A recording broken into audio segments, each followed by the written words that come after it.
నమస్తే, welcome to అతితో రాజకీయం. నేను నరేష్. ఈరోజు మనతో పాటు ఉన్నారు నిజామాబాద్ అర్బన్ ఎమ్మెల్యే ఎండర లక్ష్మీనారాయణ గారు. వారిని అడిగి మరిన్ని విషయాలు తెలుసుకుందాం. సార్ నమస్కారం. సార్ నమస్కారం నరేష్. బాగున్నారా సార్? బాగున్నాను నరేష్. సార్ ముందుగా మీ కుటుంబ నేపథ్యం అక్కడ నుంచి స్టార్ట్ చేద్దాం సార్. మాది వ్యవసాయ కుటుంబం. నిజామాబాద్ నగరం ఇవాళ కార్పొరేషన్ అయింది. అప్పుడు సెలక్షన్ గ్రేడ్ మున్సిపాలిటీ నుంచి ఆ రకంగా ఉండేది. మా నాయననేమో అంటే వ్యవసాయాన్ని చూసుకుంటూ కూడా కొంత సామాజిక సేవలో ఉండేది. వారు 3 సార్లు కౌన్సిలర్గా కూడా 3 సార్లు నిలబడ్డారు, 3 సార్లు కౌన్సిలర్గా ఎంపిక కాబడ్డారు. మంచి సర్వీస్ ఇచ్చారు. ఆ రకంగా మా నాయన, మా అమ్మ, మా నాన్ననేమో 2000లో ఎక్స్పైర్ అయ్యారు అట్ ద ఏజ్ ఆఫ్ 78. మా అమ్మ ఇప్పుడు 98 ఏజ్. ఇప్పుడు కష్టపడ్డ జీవులు, వ్యవసాయ పనుల్లో ప్రత్యక్షంగా పాల్గొన్న వాళ్ళు. అప్పుడు వెనకటికి అంటే బస్సులు కూడా రాకముందు తల్లిగారింటికి అంటే 25 కిలోమీటర్లు ఉంటుంది మా నిజామాబాద్ నుంచి. నందిపేట మండలం ఏదైతే ఉన్నదో దాంట్లో కోమటిపల్లి అనే గ్రామం 27-28 కిలోమీటర్లు వస్తుంది. అది నడుచుకుంటా పోయేది, నడుచుకుంటా వచ్చేది. ఇంకా అవకాశం ఉంటే ఎడ్ల బండి కట్టేది. ఆ తర్వాత బస్సు దిగినాక కూడా కిలోమీటర్లు నడిచే పరిస్థితి ఉంటుండే. అటువంటి పరిస్థితి ఇక్కడ వ్యవసాయంలో అయితే ప్రత్యక్షంగా దిగుతుండ్రి, ప్రత్యక్షంగా వాళ్ళు పనిచేసారు. అట్లా ఆ కష్టజీవి వాళ్ళ 98 సంవత్సరాల వయసులో తన వంట తాను చేసుకునేటువంటి పరిస్థితిలో కూడా ఉన్నది. ఏదైనా మేము కర్రీ అది అట్లా ఇస్తే కూడా సరిపోతుంది. టీవీ అంటే చదువుకోనటువంటి పరిస్థితులలో కూడా అంటే టీవీ ఆన్ చేసుకొని టీవీ ప్రోగ్రామ్ చూస్తున్నది. అంటే ఆ వయసులో ఆ చూసేటువంటి ఇదేదైతే ఉన్నదో అది షుగరు, బీపీ ఇటువంటి ఏవి లేకుండా ఉన్నది. అట్లనే లిఫ్ట్ కూడా చాలు చేసుకొని కిందికి మా అన్నలు పైన ఫ్లోర్లో ఉంటే పైనకు, మా అన్న కొడుకులు కింద ఫ్లోర్లో ఉంటే కిందికి అట్లా వెళ్ళేటువంటి ఇది. మేమేమో 5గురం. అంటే 3 అన్నదమ్ములం, 2 అక్కలు. నాకు మొదట అన్నయ్యనేమో ఇప్పుడు 82 వయసు. నేను చిట్ట చివరి వాడిని. ఇప్పుడు అంటే నాది 58 అయిపోతా ఉంది. ఈ రకంగా అంటే మా రెండో అన్నయ్యనేమో మొదట అన్నయ్య అప్పుడు హెచ్ఎస్సి చదివాడు. తర్వాత వ్యవసాయం మీద మా నాయనకు తోడుగా ఉండిండు. అట్లనే మా రెండో అన్నయ్యనేమో ఎంటెక్ ఐఐటిలో, బీటెక్ ఇక్కడ ఉస్మానియాలో చేసి ఎంటెక్ ఐఐటిలో చేశాను. ఆ తర్వాత ఇండియన్ ఆయిల్లో జాబ్ చేసి సీనియర్ మేనేజర్గా రిటైర్ అయ్యాను. ఇకపోతే మా 2 అక్కయ్యలు నిజామాబాద్ లోకల్ అని ఇచ్చినాం. 2 కూడా గవర్నమెంట్ జాబులు చేసినారు, రిటైర్ అయినారు వాళ్ళు కూడా. మేము 5గురం బతికున్న వాళ్ళం అయితే నాకంటే పెద్దవాళ్ళు చిన్నప్పటి మరణాలు అప్పుడు ఉంటుండే. శిశు మరణాలు ఎక్కువ. కొంత ఎదిగినాక ఏదో ఒక వ్యాధి వస్తే దాంతోనే చనిపోయే పరిస్థితులు ఎక్కువ. అట్లా ఒక 5గురు చనిపోయినటువంటి పరిస్థితి కూడా. నాకంటే పెద్దవాళ్ళు 4 అన్నలు, 1 అక్క అంటే చిన్న వయసులోనే చనిపోయారు. అంటే మీరు 9 మంది పిల్లలా? మేము అంటే మా పేరెంట్స్కు మేము 10 మంది. అప్పటి శిశు మరణాల దశను లేకపోతే చిన్నప్పటి మరణాల దశను తట్టుకొని నిలిచింది మటుకు 5గురం. ఇప్పుడు 5గురం కూడా ఉన్నాము. ఇది స్థూలంగా వ్యవసాయ కుటుంబం. మా వ్యవసాయం అంటే మాకు ఒక దశలో అంటే మా తాతల నుంచి వచ్చింది ఒక 4-5 ఎకరాలు అయితే మా వాళ్ళు కష్టపడి దాన్ని పెంచారు. అప్పులు చేసుకుంటా భూమి కొన్నారు, మళ్ళీ అప్పులు తెరిపోయినారు, వడ్డీలు కట్టుకుంటా. చాలా నాకు తెలిసే వరకు, తెలిసే వరకు కూడా ఆ వడ్డీలు అప్పులు కడుతుండడం నేను కళ్ళారా చూసాను. ఆ రకమైనటువంటి పరిస్థితులు నిజామాబాద్లో వ్యవసాయం. వాళ్ళు ఇచ్చిన దాంట్లో ఇప్పటికీ మేము దాదాపు 17 ఎకరాలు మేము ఆ భూమిని డిస్పోజల్ కూడా చేయడం జరిగింది. అమ్మేసిన మాట. సరే, ఆ రకంగా అది ఉన్న భూమి అయినా కూడా ఏంటంటే శివార్లో ఉండింది. వ్యవసాయం అయితే శివార్లో ఉన్న భూమి ఇప్పుడు ఊర్లోకి వచ్చేసింది. వ్యవసాయం అయితే బంద్ అయిపోయింది. ఆ రకంగా ఇప్పుడు అది మాకు కొంత ఇంకా ఈ ఖాదీ వర్ది నేను వేసుకొని నడవడానికి అర్బన్లోకి వచ్చినటువంటి ల్యాండ్ కాబట్టి కొంత వెసులుబాటు కల్పిస్తుంది అంటే మీ చదువు ఇవన్నీ ఎక్కడ చదివారు మీరు? అంటే నేను నిజామాబాద్లోనే ప్రైమరీ ఎడ్యుకేషన్ గీతా కాన్వెంట్ స్కూల్లో 1వ తరగతి నుంచి 7వ తరగతి వరకు కూడా చదివాను. ఆ తర్వాత 8 నుంచి నూతన వైశ్య పాఠశాల అని ఎయిడెడ్ స్కూలు అక్కడ చదివాను. ఏదైతే జూనియర్ కాలేజు అక్కడనే ఖిల్లా జూనియర్ కాలేజ్ అనేది గవర్నమెంట్ జూనియర్ కాలేజు ఉండింది. దాంట్లో జూనియర్ ఇంటర్మీడియట్ పూర్తయింది. దాని తర్వాత నేను బీఎస్సీ అడ్మిషన్ తీసుకున్నా. తర్వాత అప్పటికి నాకు ఈ పొలిటికల్ యాక్టివిటీ స్టార్ట్ అయింది. దాంతో అప్పుడు అది డిస్కంటిన్యూ అయింది. మళ్ళీ తర్వాత నేను ఫస్ట్ ఇయర్ ప్రమోషన్ వచ్చి సెకండ్ ఇయర్లో జాయిన్ అయినాను. జాయిన్ అయిన తర్వాత మళ్ళా అంటే అది డిస్కంటిన్యూ అయింది. ఇంకా బిఏ అడ్మిషన్ తీసుకున్నాను. అది ఒక ఇయర్ తర్వాత మళ్ళా డిస్కంటిన్యూ. డిగ్రీ అయిపోయేది కదా, అంటే డిగ్రీ అయిపోయేది. అయితే మళ్ళా కొన్ని సంవత్సరాల తర్వాత ఇంకా ఏదో డిగ్రీ కనీసం చేయాలనేటువంటి ఆతృత ఉండేది. దాంతో నేను ఎక్స్టర్నల్ ఎగ్జామ్ రాసినాను. ఎప్పుడు అది 86, 87 ఆ ప్రాంతాల్లో ఓపెన్ యూనివర్సిటీకి ఎక్స్టర్నల్ ఎగ్జామ్స్ రాసినాను. ఒకటే తడవ 16 పేపర్లు 17 పేపర్లు అవన్నీ కూడా ఒకటే తడవలు అన్నీ క్లియర్ అయినాయి. రిజల్ట్ వచ్చింది. చిటీలు కొట్టేది చిన్నప్పటి నుంచి కూడా నాకు ఆ స్వభావం లేదు. అంటే నేను 7వ తరగతిలో మాకు కామన్ ఎగ్జామ్ ఉంది. మా స్కూల్లో కాకుండా వేరే స్కూల్లో సెంటర్ పడ్డది. మాకు అప్పటి వరకు మేము చదివిన స్కూల్లో నకలు కొట్టడం తప్పు అనేటువంటిది, కొడితే చూస్తూ ఉండడం కూడా తప్పు అనేటువంటిది మాకు నేర్పించింది. అంటే ఆ గీతా కాన్వెంట్ కొంత ఆధ్యాత్మిక చింతన, నైతిక విలువలు వీటికి సంబంధించి ఎక్కువనే ఉంటుంటుంది. ఆ రకమైనటువంటి శిక్షణలో పెరిగినాక 7వ తరగతి ఎగ్జామ్ బోర్డ్ ఎగ్జామ్ వచ్చింది, కామన్ బోర్డు. అప్పుడు దాంట్లో మాకు వేరే సెంటర్ పడ్డది. ముందట ఆయన నకలు కొడుతున్నారు. నకలు కొడుతూ ఉంటే నేనేమో మాకు నకలు కొట్టడమే తప్పు కాదు, నకలు కొడుతుంటే చూసి ఉండడం కూడా తప్పే అనేటువంటిది, దాని మీద రెస్పాండ్ కాకపోవడం కూడా తప్పే అనేటువంటిది మాకు అప్పటి వరకు నేర్పించినటువంటిది. సో ఇన్విజిలేటర్ను ఆయన నకలు కొడుతున్నారంటే ఆయన దగ్గర ప్యాడ్ అవి తీసేసుకున్నారు, నకలను ఆపేసారు. నేను బయటకు వచ్చిన బయట ఎవరైతే ఆ ప్యాడ్ తీసేసుకున్నారో ఆయన గేరేసిండి, ఇక నన్ను ఎట్లా పట్టిస్తావు అని చెప్పి. నేను గట్టిగానే మాట్లాడినాము ఆ చిన్న వయసులో. తర్వాత కాలంలో మిత్రుడైండు. ఇప్పుడు ఉద్యోగం చేసి ఇంకా రిటైర్ అయ్యేటువంటి స్టేజ్లో ఉన్నాడు. ఎప్పుడు కూడా కలుసుకుంటాం, సరదాగా విషయాన్ని తెలుసుకుంటారు. మీ స్కూలింగ్ ఈ చిన్నతనంలో బాగా గుర్తుండిపోయే సంఘటన ఏదైనా ఉందా? చిన్నప్పటి నుంచి చదివినటువంటి దాంట్లో అంటే మాకేమో గీతా కాన్వెంట్ స్కూలు, అఖిల భారత భగవద్గీత ప్రచార మండలి అనేటువంటి సంస్థ ఆధ్వర్యంలో నడిచేటువంటి స్కూలు. నాకు శ్లోకాలు అవి కూడా ఇది వస్తాయి. అంటే నేను 63లో పుట్టిన, 71లో సరే ఆ వార్తలు చదువుతున్నాను. అంటే చదువుతుంటే 71 ఈ వార్కి సంబంధించినటువంటి వార్తలు కూడా ఆ రోజు చదువుతుండ్రి. అంటే ఆ వార్తలు డే టు డే అఫైర్స్ ప్రార్థన అనేటువంటిది కామన్ ప్రేయర్ జరిగిన తర్వాత చదువుతాను.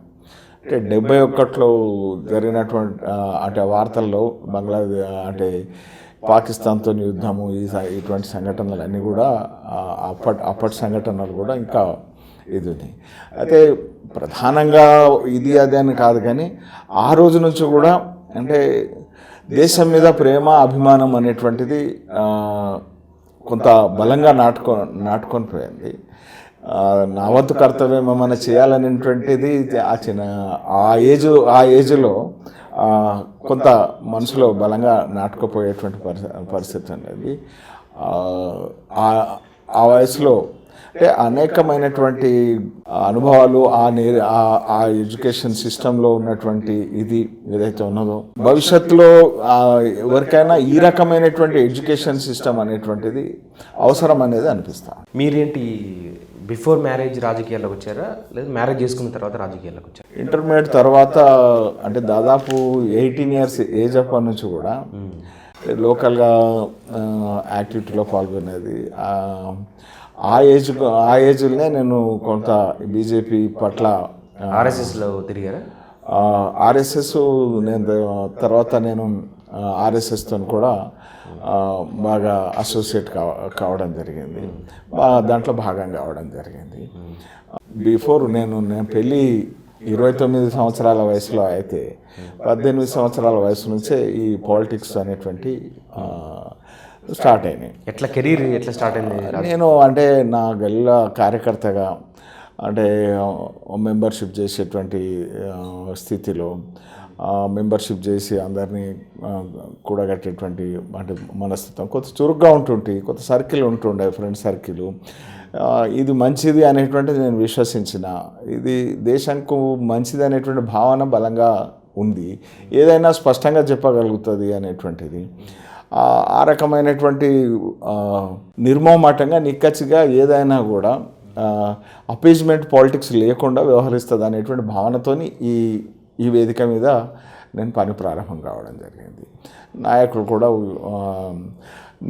నిజాయితీగా నిబద్ధతతో ఉంటూ దేశం గురించి అర్థవంతమైనటువంటి ప్రశ్నలు కానీ అర్థవంతమైనటువంటి రీతిలో నడపాలనేటువంటి అభిప్రాయాలు కానీ కుండబద్దలు కొట్టినట్టుగా చెప్పేది. అదే రకంగా వాళ్ళ నాయకుల చరిత్ర కూడా ఆరోపణ లేనటువంటి చరిత్ర. పార్టీలో కూడా చాలా క్యాడర్ బేసిక్ ఆర్గనైజేషన్, ఏదైనా కూడా ఇంటర్నల్గా అడిగేటువంటి హక్కు ఉన్నటువంటిది కార్యకర్తకు. ఆ రకంగా దేశం గురించి కానీ ఇవాళ ఈ అపీజ్మెంట్ పాలిటిక్స్ విషయంలో స్పష్టత ఉన్నటువంటి రీత్యా అంటే నేను ఈ పార్టీలో యాడ్ అయినాను. ఈ పార్టీలో యాడ్ అయినా కూడా అంటే నేను పోటీ చేయాలనేటువంటి ఆలోచన ఎప్పుడు లేకుండే. నేను అంటే నా క్యారియరు మెంబర్షిప్ చేసి మొదట మా కార్యకర్తగా ప్రారంభమైంది. తర్వాత యువమోర్చా అంటే డివిజన్ ఆ వార్డు ప్రెసిడెంట్గా ఇప్పుడు కార్పొరేషన్ అయింది.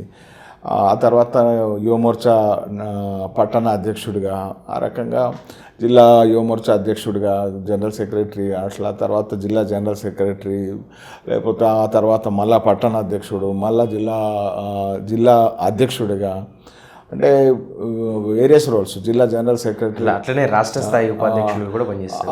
ఆ రకంగా నేను పనిచేస్తా ఉన్నాను. పనిచేసే క్రమంలో నేను అంటే నిబద్ధతతో పనిచేస్తా ఉన్నాను.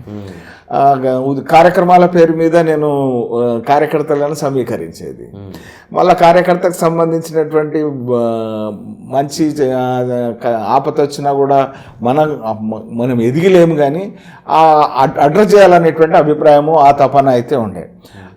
చైతన్య కాడికి అప్పుడు మేము పోలీస్ స్టేషన్ పోవాలంటే హెడ్ కానిస్టేబుల్ని ఎత్తుక్కొని ఆయనను రిక్వెస్ట్ చేసుకొని అట్లా కార్యకర్త గురించి మాట్లాడేటువంటి పరిస్థితి. ఆ రకంగా లోపల ఎవరన్నా ఏదైనా కేసులో మా కార్యకర్త నువ్వు తీసుకుపోయినావు అని అంటే మేము సాధ్యమైనంత ఎవరినో పట్టుకొని ఇడిపించుకొని రావాలా అన్నట్టు దగ్గర నుంచి మళ్ళీ ఎవరినో ఆ టౌన్కి సంబంధించి ఎవరినన్నా రిక్వెస్ట్ చేసేటువంటి పరిస్థితి నుంచి అట్లా మొదలైంది. సరే, వాళ్ళ పెళ్ళిళ్ళైనా వాళ్ళ పోయి కలవడము, ఉండడము, లేకపోతే వాళ్ళకి ఏదైనా కష్టం వచ్చినా అంటే వాటిలో ఇన్వాల్వ్ కావడం, ఇట్లా ఒక సీక్వెన్స్ బిల్డప్ అవుతా వచ్చింది. నాకు ఎప్పుడు కూడా పోటీ చేయాలా, ఈ రాజకీయాలు పోటీ చేద్దాము అనేటువంటిది కాకుండా పార్టీ నుంచి గెలిపించాలా అనేటువంటి లక్ష్యంతోనే నేను ఇనీషియల్ క్యారియరు ఇదైంది. ఆ తర్వాత మున్సిపల్ ఎలక్షన్స్ వచ్చినాయి 1995లో. మున్సిపల్ ఎలక్షన్స్ వచ్చినాక కొంత బయటనే ఇట్లా వేరేలను చూసి నిలబెట్టినాం. పరిస్థితి అనుకూలంగా వచ్చింది, వాతావరణం అనుకూలంగా వచ్చింది. పార్టీకి సంబంధించినటువంటి ఆ సందర్భంలో కాంగ్రెస్లో సమన్వయ లోపము, బీజేపీ సమన్వయంతో పనిచేయడము, ప్రజల్లో ఆ రోజు ఉన్నటువంటి వాతావరణంలో భారతీయ జనతా పార్టీని గెలిపించేటువంటి పరిస్థితి అట్లా వచ్చి అందరు కూడా ఇతరత్ర కమ్యూనిస్టులు కూడా మున్సిపల్ చైర్మన్కు బీజేపీకి వేయాలనేటువంటి ఎన్విరాన్మెంట్ అక్కడ క్రియేట్ అయింది. అంటే కాంగ్రెస్ వాళ్ళు కానీ, బీజేపీ వాళ్ళు కానీ, కమ్యూనిస్ట్ వాళ్ళు కానీ ఈ ఎలక్షన్ బీజేపీకి వేయాల ఓటు అనేటువంటిది భావన ఆ వాతావరణం ఎన్నికల్లో ఉండేది. అటువంటి పరిస్థితులలో మరి ఆయన గెలిచిన తర్వాత కార్యకర్తలతో పని ఏం చేయిస్తూ ఉంటాయి, కార్యకర్తలకు ఆయన కొత్త. ఇంకోటి ఏంటంటే నా కుటుంబ నేపథ్యంతోనే నేను గెలిచిన అనేటువంటి భావన ఆయనలో ఎక్కువగా ఉండేది. దానివల్ల కార్యకర్తల రిసీవింగ్ విషయంలో ఇబ్బందులు వస్తాయి. ఎవరికి? వాళ్ళు ఎలక్టెడ్ పర్సన్కు అట్లా ఇబ్బందులు వచ్చినటువంటి పరిస్థితులలో అది గమనించిన తర్వాత 99లో మళ్ళీ ఎలక్షన్స్ వచ్చినాయి. అలయన్స్లో పోటీ. ఫస్ట్ ఎమ్మెల్యే అప్పుడైనా పోటీ చేసింది? ఫస్ట్ ఎమ్మెల్యేగా నేను అప్పుడే పోటీ చేసిన. అయితే దీని తర్వాత కొందరు కార్యకర్తలు పార్టీ వదిలిపెట్టి పోయారు. నువ్వు నిలవడవు, నువ్వు మాకు అండగా ఉండవు, నీ ఎంట ఉంటే మాకేం భవిష్యత్తు లేదు అనేటువంటి అభిప్రాయంతో, మాకు ధీమా లేదు అనేటువంటి అభిప్రాయంతో ఒక ఇద్దరు బలమైన కార్యకర్తలు పార్టీని వదిలేరు. అప్పుడు నిర్ణయం చేసుకున్నా, కష్టమైన నిష్టమైన వాళ్ళకు ధైర్యాన్ని ఇవ్వాల్సినటువంటి కర్తవ్యం మన ఉన్నది, అందుకని నిలబడాలనేటువంటిది నిర్ణయం చేసుకున్నాం. దాంట్లో 99లో పార్టీ అన్ని కోణాల నుంచి పరిశీలించి అలయన్స్లో టికెట్ ఇవ్వడం జరిగింది. అయితే 11,000 ఓట్ల తేడాతో అప్పుడు డి శ్రీనివాస్తో నేను ఓడిపోవడం జరిగింది. అంటే అర్బన్ పరిధిలోకి వస్తే ఆ రోజు లీడ్లో ఉన్నాం. కొంత రూరల్ పరిధిలో కొన్ని ఉన్న ఓట్ల విషయంలో డి శ్రీనివాసు అంటే ఈ పార్టీ ఆ పార్టీ అని కాకుండా అన్ని పార్టీల శ్రేణులు ఆయనతో వ్యక్తిగత సంబంధాలు ఉండడం వల్ల అది కొంత మనం మైనస్ అయింది. దాని ద్వారా ఆయనకు ఎడ్జ్ వచ్చింది. దాంతో ఆ తర్వాత 2004 ఎలక్షన్లు వచ్చినాయి. అప్పుడు పిసిసి ప్రెసిడెంట్గా డి శ్రీనివాస్ ఉన్నాడు. అలయన్స్ మళ్ళీ ఉన్నది. పిసిసి ప్రెసిడెంట్ ఓడిపోవడం అనేటువంటిది చాలా అరుదైన విషయము. అందుకని ఆ సీట్ తీసుకుంటే మనం ఓడిపోతాం అనేటువంటి అభిప్రాయం పార్టీ నాయకత్వంలో ఉండేది. దానివల్ల నిజామాబాద్ బదులు కామారెడ్డి తీసుకున్నారు. నేను కామారెడ్డి వెళ్ళి ఆ ఎన్నికల్లో మా జిల్లా ఇన్ఛార్జ్తో కలిసి ఆ ఎన్నికలలో పార్టీ కోసం ఇన్ఛార్జ్గా పనిచేయడం జరిగింది. మేము ఆ ప్రయత్నం అక్కడ అవుతుంది. ఇక మళ్ళీ 2009 వచ్చింది. అలయన్సులు లేవు, అన్ని సీట్లకు పోటీ చేయడం, ఇంక ఇక్కడ రెండో అభిప్రాయానికి అవకాశమే లేదు. అటువంటి పరిస్థితులలో భారతీయ జనతా పార్టీ వైపు నుంచి నేను నిలవడం జరిగింది. అయితే నేను ఎప్పుడైతే 99లో అప్పటి వరకు పార్టీకి నేను పనిచేస్తూ ఉన్నాను, పార్టీ శ్రేణులకు తెలుసు, పొలిటికల్ సర్కిల్స్లో తెలుసు, ఎవరైతే వ్యక్తిగతంగా నాతో కలిసినటువంటి వాళ్ళు కానీ, వ్యక్తిగతంగా ఉన్నటువంటి వాళ్ళకి కానీ ఈయన బీజేపీ మనిషి అనేటువంటిది తెలుసు.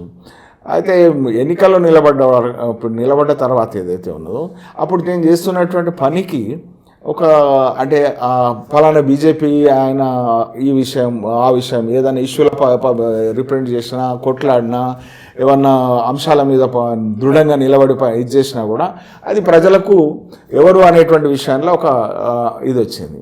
అక్కడ నేను ఆ రోజు టీడీపీ రాష్ట్రంలో ప్రతిపక్షంగా ఉన్నా కూడా, అంటే 2004 నుంచి కాంగ్రెస్ అధికారంలో ఉన్నది, రాష్ట్రంలో ప్రతిపక్షంగా టీడీపీ ఉన్నది. అయితే అసలు ఆ నిజామాబాద్ నియోజకవర్గంలో ఈ అధికారంలో ఉన్నటువంటి పార్టీని ప్రధానంగా ప్రత్యర్థి అయినటువంటి డి శ్రీనివాసును నిలదీసింది. కానీ వాళ్ళ అరాచకాల విషయంలో ఆ రోజు అలా అంటే స్కామ్ల విషయంలో కానీ నేనే ఆ రోజు ఏం చేశారు డి శ్రీనివాస్ స్కామ్లో? ఒకటి పార్క్ ప్లేస్ ఉన్నది, ధర్మపురి ట్రస్ట్ పేరు మీద రాసుకొని వచ్చేసారు. ఎవరితోని తెలుగుదేశం ప్రభుత్వంలో వాళ్ళు రాసుకొని వచ్చారు. మా మున్సిపల్ చైర్పర్సన్ డాక్టర్ భారతీరాణి గారు ఉన్నారు. అలయన్స్లో మహిళా రిజర్వ్ అయితే మేము డాక్టర్ భారతీరాణి గారు మున్సిపల్ చైర్పర్సన్ రాసుకొని వచ్చారు. మేమన్నాం ఇది పార్కు, ఈ పార్కును ఎడ్యుకేషన్ ట్రస్ట్ కిందకు ట్రస్టు కుటుంబానికి సంబంధించింది, ట్రస్టు కాదు ఇది. అంటే ట్రస్టు పేరు మీద ఇది కుటుంబానికి సంబంధించింది. మరి రాసుకొని వస్తే ఇది ప్రజలకు సంబంధించింది, ప్రజలకు చెందాలని చెప్పి ఆ ప్రాంతం బంద్ పెట్టినాం. ఆ ప్రాంతం బంద్ పెట్టి అక్కడ మేము పోరాటం చేయడం జరిగింది. అది ఆ పోరాటంకు మేము ఫలితాన్ని సాధించినాం. ప్రజల ప్రాపర్టీని మేము కాపాడుకున్నాం. ఇంకా మేజర్ అంటే మీరు అక్కడ ఉన్నారు కాబట్టి అపోజిషన్ చేశారు కాబట్టి. వాళ్ళ కొడుకు సంజయ్ మేయర్గా ఉండే, మేయర్గా ఉన్నటువంటి పరిస్థితులలో ఒకటి ఏంటంటే వాళ్ళు ఒక ఎడ్యుకేషన్ ఇన్స్టిట్యూషన్కి సంబంధించినటువంటి వ్యక్తి అక్కడ పక్కన ఉన్నటువంటి పార్కును కబ్జా చేసే ప్రయత్నం చేశాడు. ఆ పార్కును కబ్జా చేసే ప్రయత్నం చేస్తే లోకల్ వాళ్ళు అన్ని పార్టీల వాళ్ళ దగ్గరకు పోయారు. పోయినక్కడ వాళ్ళ నుంచి వాళ్ళకు అనుకున్నటువంటి ప్రతిస్పందన దొరకలేదు. వాళ్ళు మా దగ్గరికి వచ్చారు. మీరు బలంగా ఉంటారా అని వాళ్ళని అడిగినాం. బలంగా ఉంటాము అని అన్నారు. మీరు బలంగా ఉంటే మీకోసం మేము పోరాటం చేస్తాం, దాన్ని కాపాడుకుంటాము అని చెప్పినాం. ఖచ్చితంగా ఆ రోజు ఆ విలువైనటువంటి ఆ పార్కును ఒక అవగాహన ఆ రోజు అధికారంలో ఉన్నటువంటి వ్యక్తులు వచ్చినా కూడా దాన్ని ఒక నెల రోజుల పాటు మేము దృఢమైన పోరాటం చేసి మేము దాన్ని ఇప్పుడు దానికి ఫెన్సింగ్ కూడా చేసినాం. సరే, డిఎస్ నిర్మించుకున్న కోటలు అవినీతితో నిర్మించుకున్న కోటలా లేదంటే నిజంగా కష్టంతో సంపాదించుకున్నది అంతా? వాస్తవంగా డి శ్రీనివాస్ అనేటువంటి వ్యక్తి అక్కడికి వచ్చిన సందర్భాలు అంటే అపోజిషన్లో ఉన్నప్పుడైతే అసలు యాక్టివిటీ అనేటువంటిది తక్కువ. రెండోది ఏంటంటే పొజిషన్లో ఉన్నప్పుడు ఆయన రాజకార్యాలకు సమయం సరిపోతుండే. అంటే ప్రజల్లో సంవత్సరానికి ఒకసారి వచ్చిందా, 2 సార్లు వచ్చిండ్రా అని అడిగితే, ఏ గల్లీకి ఎన్నిసార్లు వచ్చిందా అని అడిగితే సంవత్సరానికి ఒకసారి కూడా వచ్చినటువంటి పరిస్థితి లేకుండే. ఆయన పిసిసి ప్రెసిడెంట్ రోల్లో ఉండి రాష్ట్రం అంతా ఆయన ఇది చేయడం, అధికార పార్టీలో ఒకసారి అప్పుడు పిసిసి ప్రెసిడెంట్ వదులుకొని మంత్రిగా ఉండి మళ్ళీ తర్వాత మళ్ళీ ఎలక్షన్లు అప్పుడు మళ్ళీ పిసిసి ప్రెసిడెంట్గా ఉండి, అంటే ఆయనకు ఉన్న బాధ్యతల బరువా మరి ఏదా కానీ ప్రజల్లో మటుకు అందుబాటులో ఉండాల్సిన దగ్గర అందుబాటులో ఉండాలి. దాని తర్వాత దాన్ని క్యాష్ చేసుకున్నారు. దాన్ని అంటే అటువంటి పరిస్థితుల్లో అంటే అక్కడ ఈయన కన్సర్న్ అంటే ఒక రకంగా ఈయనను ఆధారం చేసుకొని కల్ప స్మగ్లర్లు ఈయనను ఆధారం చేసుకొని అంటే ఈయన కొడుకు మేయర్గా ఉండే సంజయ్ మరి వీళ్ళందరూ అక్కడ అంటే నేను చాలా విషయాల్లో అవినీతి అనేటువంటి జరిగింది. పెన్షన్లు అప్పుడు శాచురేషన్ లెవెల్లో 200 రూపాయల పెన్షన్ ఇచ్చేది. ఉన్నోళ్లకు ఎవరికైతే పెన్షన్లో అర్హులైన వాళ్లకు వచ్చేది, కొన్ని అసలు లేనుల పేరు మీద కూడా రాసుకున్నటువంటి పరిస్థితి ఉంటుంది. అది సాధారణమైన అమౌంట్ కాదు. ఆ రకంగా అది అవినీతి మరి జరుగుతూ ఉన్నది. ప్రజాప్రతినిధికి బాధ్యత ఉంటుంది, దాన్ని అరికట్టాల్సినటువంటి కర్తవ్యం ఉంటుంది. దాన్ని ఓవర్లుక్ చేస్తే నీకు దాంతో సంబంధం ఉన్నది అనేటువంటి భావన అయితే సహజంగా వస్తుంది. ఆ రకంగా మదర్సాలు ఒక 11 మదర్సాలు ఉండేవి, కానీ 30 మదర్సాలు ఉన్నట్టు వాటికి మధ్యాహ్న భోజన పథకంకు బియ్యం కూడా పోతుండే. మరి దాన్ని అది తెలియదా? మరి తెలియకపోతే అంటే నువ్వు తెలిసి జరుగుతుందా తెలియక జరుగుతుందా, మరి దాంట్లో ఎవరెవరికి పోతున్నాయి అనేటువంటివి నేను అంటే ఇటువంటి విషయాలు అన్నిటి మీద కూడా మనం గట్టిగా నిలబడడం జరిగింది. నేను ఎమ్మెల్యే అయిన తర్వాత వాటిని అన్నిటిని కూడా నిలదీయడం జరిగింది, వాటిని అరికట్టడం జరిగింది, చర్యలకు పురమాయించడం జరిగింది. అయితే నేను ప్రతిపక్ష ఎమ్మెల్యే, అధికార పార్టీలో ప్రదేశ్ కాంగ్రెస్ అధ్యక్షుడు కీలకమైనటువంటి పాత్రలో ఉంటుండే. అందుకని నా వంతు కృషి, నా వంతు కర్తవ్యం ఇక్కడ శాసనసభలో కానీ అక్కడ నియోజకవర్గంలో కానీ నేను పూర్తి స్థాయిలో చేయడం జరిగింది. ఎవరు మీ ఇన్స్పిరేషన్, ఎవరు రాజకీయాలకు రావాలని? ఏదైతే అంటే ఇట్లా ఫలానా అని కాదు, కానీ అంటే ఈ దేశంలో స్వతంత్ర ఉద్యమంలో త్యాగాలను చూసినాం మనం. ఆ తర్వాత అంటే ఇవాళ జీవితాలను పణంగా పెట్టి జీవితాలను పణంగా పెట్టి తమ వ్యక్తిగత జీవితాలను వదులుకొని ఇట్లా ఒక అటల్జీ ఉన్నారు. వారు తన సర్వస్వం దేశంకి అంకితం చేశారు. అంటే మోడీ గారు ఉన్నారు, వారు ఆ నిర్ణయం తీసుకొని బయటకు వెళ్ళిపోయారు, దేశం కోసమే తిరిగారు. అద్వానీ గారు ఉన్నారు, అంటే సహజంగా వాళ్ళు పూర్తి జీవితకాల ప్రయత్నం ఈ దేశం కోసం, ఈ దేశం యొక్క భవిష్యత్తు కోసం పోరాటం చేస్తున్నారు.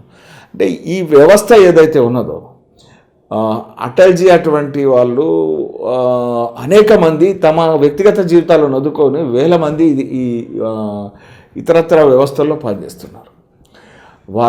వాళ్ళ వ్యక్తిగత జీవితాన్ని వదుకొని వాళ్ళు పనిచేస్తున్నటువంటి తరుణంలో వాళ్ళు ఏ లక్ష్యం కోసం అయితే పనిచేస్తున్నారో వాళ్ళ వ్యక్తిగత స్వార్థం కాదు కదా, ఈ దేశం కోసమే కదా.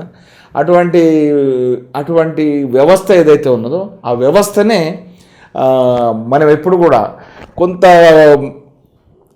స్తబ్దంగా ఉండాలన్నటువంటి ప్రయత్నం అంటే ఆలోచన కనుక మదిలో మెదిలితే ఇంకా మన వ్యక్తిగతం ఆలోచించాలన్నా అసలు మొత్తంకే దేశం కోసం ఆలోచిస్తున్న వ్యవస్థలో అటువంటి వాళ్ళ సాన్నిధ్యంలో పనిచేస్తూ ఆ రకంగా పనిచేయడం కోసం నిరంతరం ఒకరోజు అనేటువంటిది కాదు, ఎప్పుడు మనం కొద్దిగా అంటే అలుపు కానీ లేకపోతే ఎప్పుడు కానీ మన వ్యక్తిగత తలంపు కానీ వస్తే అటువంటి వ్యవస్థ ఎప్పటికప్పుడు మనం ముందుకు నడిపించేందుకు స్ఫూర్తి.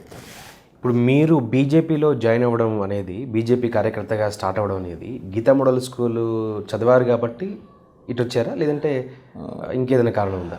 అంటే గీతా కాన్వెంట్ స్కూల్ ఏదైతే ఆ రోజు ఉండిందో అది ఇవాళ ఏవైతే సరస్వతి శిశు మందిరాలు ఉంటాయి కదా, దాదాపు ఎడ్యుకేషన్ సిస్టమ్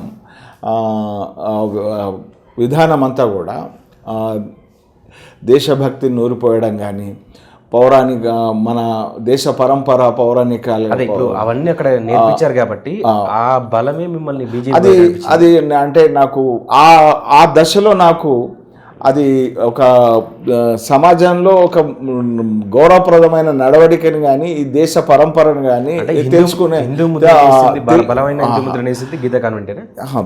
ఖచ్చితంగా ఆ తర్వాత దాన్ని కొనసాగించేటువంటి విషయంలో ప్రేరణ నేను పనిచేస్తున్నటువంటి డయాసు, దీంతో ఏదైతే రాష్ట్రీయ స్వయం సేవక్ సంఘ్ ఆ రకంగా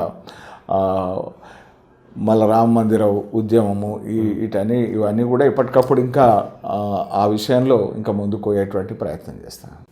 ఓకే, మీరు 2009లో తెలంగాణ ఉద్యమం కోసం రాజీనామా చేశారు కదా. యాక్చువల్గా రీసెంట్గా బీజేపీ మీద దండయాత్ర ప్రకటించిన తర్వాత కేసీఆర్ గారు ప్రెస్ మీట్లో మీ గురించి కూడా ప్రస్తావన చేశారు.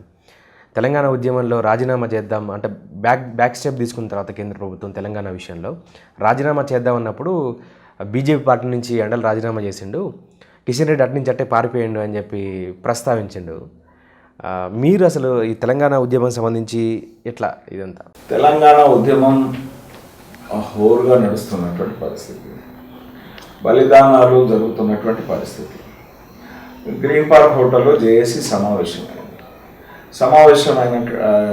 సమావేశమైనప్పుడు అక్కడ కిషన్ రెడ్డి గారు లేరు, విద్యాసాగర్ రావు గారు కానీ, డాక్టర్ లక్ష్మణ్ గారు కానీ, ఇంకా పార్టీకి సంబంధించినటువంటి ఆ రోజు వనం ఝాన్సీ గారు కానీ, మా సామమూర్తి గారు కానీ, అట్లా డాక్టర్ రాజేశ్వరరావు గారు కానీ అందరూ కూడా జేఏసీకి సంబంధించినటువంటి వాళ్ళందరూ కూడా మా పార్టీ నుంచి రిప్రజెంట్ చేసిన వాళ్ళందరూ కూడా అక్కడ ఉన్నారు. అక్కడ ఒక నిర్ణయం జరిగింది. ఆ నిర్ణయం రాజీనామాలకు వెళ్ళాలనేటువంటిది. దాంట్లో కాంగ్రెస్ ఉన్నది, దాంట్లో మిగతా టీఆర్ఎస్ ఉన్నది, అందరం కూడా అక్కడ ఉన్నాం. జేఏసీలో భాగస్వామ్య పార్టీలు అన్నీ కూడా స్పాంటేనియస్గా నిర్ణయం జరిగితే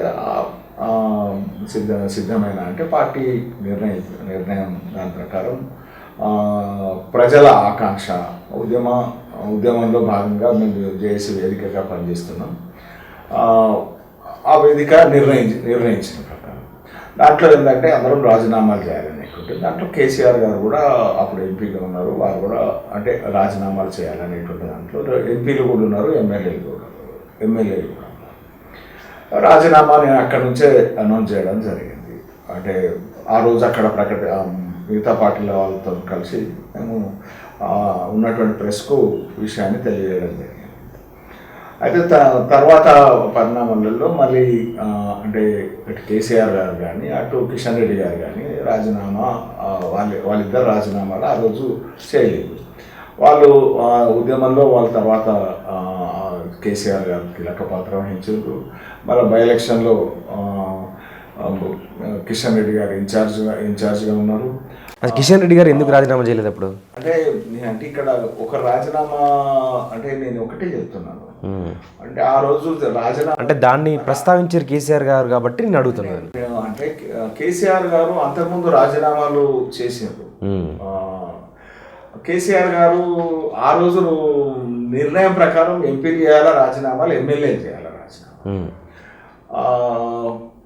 రాజీనామాలకు నెక్స్ట్ డే మేము వెళ్ళినాము. మేము 12 మంది రాజీనామాలు చేసినాము. ఓకే, ఆ తర్వాత క్రమంలో మరి ఆ రోజైతే కిషన్ రెడ్డి గారు లేరు. ఆ రోజు ఉన్నారు కేసీఆర్ గారు. రాజీనామా చేయండి ఇప్పుడు కేసీఆర్ గారు చేయలేదు, కిషన్ రెడ్డి గారు చేయలేదు. మరి ఇప్పుడు ఆయనకు సమాధానం చెప్పాలా, ఆయన ఈయనకు సమాధానం. మేము పదవులని తునప్రాయంగా వదిలేసినాం, పారిపోయిన చరిత్ర బీజేపీది అని చెప్పి మాట్లాడండి. అంటే పారిపోయిన చరిత్ర అంటే ఇప్పుడు భారతీయ జనతా పార్టీ కదా. తెలంగాణ పౌరు యాత్ర నిర్వహించింది భారతీయ జనతా పార్టీ. రాష్ట్ర అధ్యక్షులుగా కిషన్ రెడ్డి గారు పోరాటంలో ఉన్నారు కదా. భారతీయ జనతా పార్టీ వైపు నుంచి రాజ్నాథ్ సింగ్ గారు వచ్చి ఇక్కడ అంటే ఒక దశలో కేసీఆర్ ను కాంగ్రెస్ పార్టీ టిఆర్ఎస్ పార్టీని చీల్చేటువంటి పరిస్థితులు ఉన్నప్పుడు, దిక్కు దివాణం లేనటువంటి పరిస్థితి ఉన్నప్పుడు, అప్పుడు 90లోనే తీర్మానం చేసిన భారతీయ జనతా పార్టీ ఇక్కడ ఉన్నటువంటి పరిస్థితులలో బలమైనటువంటి నేషనల్ అపోజిషన్ పార్టీగా ఈ డిమాండ్ మేము తీరుస్తామని చెప్పి గొంతెత్తి కాంగ్రెస్ ను నిలదీసింది. తద్వారా ఒక విశ్వాసం అనేటువంటిది వచ్చింది. ఎందుకంటే ఏ పార్టీది 3 రాష్ట్రాలు మేనిఫెస్టోలో పెట్టినటువంటి 3 రాష్ట్రాలు అధికారంలోకి వచ్చిన తర్వాత ఇచ్చిన పార్టీ. ఉత్తరప్రదేశ్ నుంచి ఉత్తరాఖండ్ కానీ, లేకపోతే బీహార్ నుంచి జార్ఖండ్ కానీ, మధ్యప్రదేశ్ నుంచి ఛత్తీస్గఢ్. అంటే పార్లమెంట్ లో బిల్లు పెట్టి రాష్ట్రాలు చేసింది. పోరాటం లేదు, లాఠీలు లేవు, తూటాలు లేవు, అరెస్టులు లేవు, ఉద్యమాలు లేవు, ఏమి లేవు, సకల సమ్మలు లేవు. మేము అధికారంలోకి వస్తే ఈ రకంగా మేము రాష్ట్రాన్ని ఇస్తామనేటువంటిది భారతీయ జనతా పార్టీ యొక్క లైన్. ఆ లైన్ ను పునరుద్ఘాటించారు ఇక్కడ. దానివల్ల కేసీఆర్ నుంచి దూరం పోవాలనుకున్నట్టు అంటే రాజశేఖర రెడ్డి ప్రయత్నాలు కానీ అటువంటివి కానీ కొంత నిరోధించబడ్డాయి ఆ రోజు. తర్వాత కాలంలో ఉద్యమంకు ఆలంబన భారతీయ జనతా పార్టీ అయింది. ఎందుకంటే 545 మంది పార్లమెంట్ సభ్యులు ఉన్నటువంటి దాంట్లో లోక్సభలో మరి ఈ వాయిస్ వినిపించాలా అని అంటే 2 పార్లమెంట్ సభ్యులుగా కేసీఆర్, విజయశాంతి ఆ రోజు విజయలేరు కదా. అటువంటి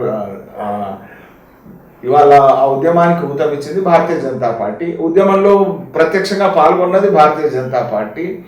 ఉద్యమం కోసం పుట్టింది టిఆర్ఎస్ పార్టీ.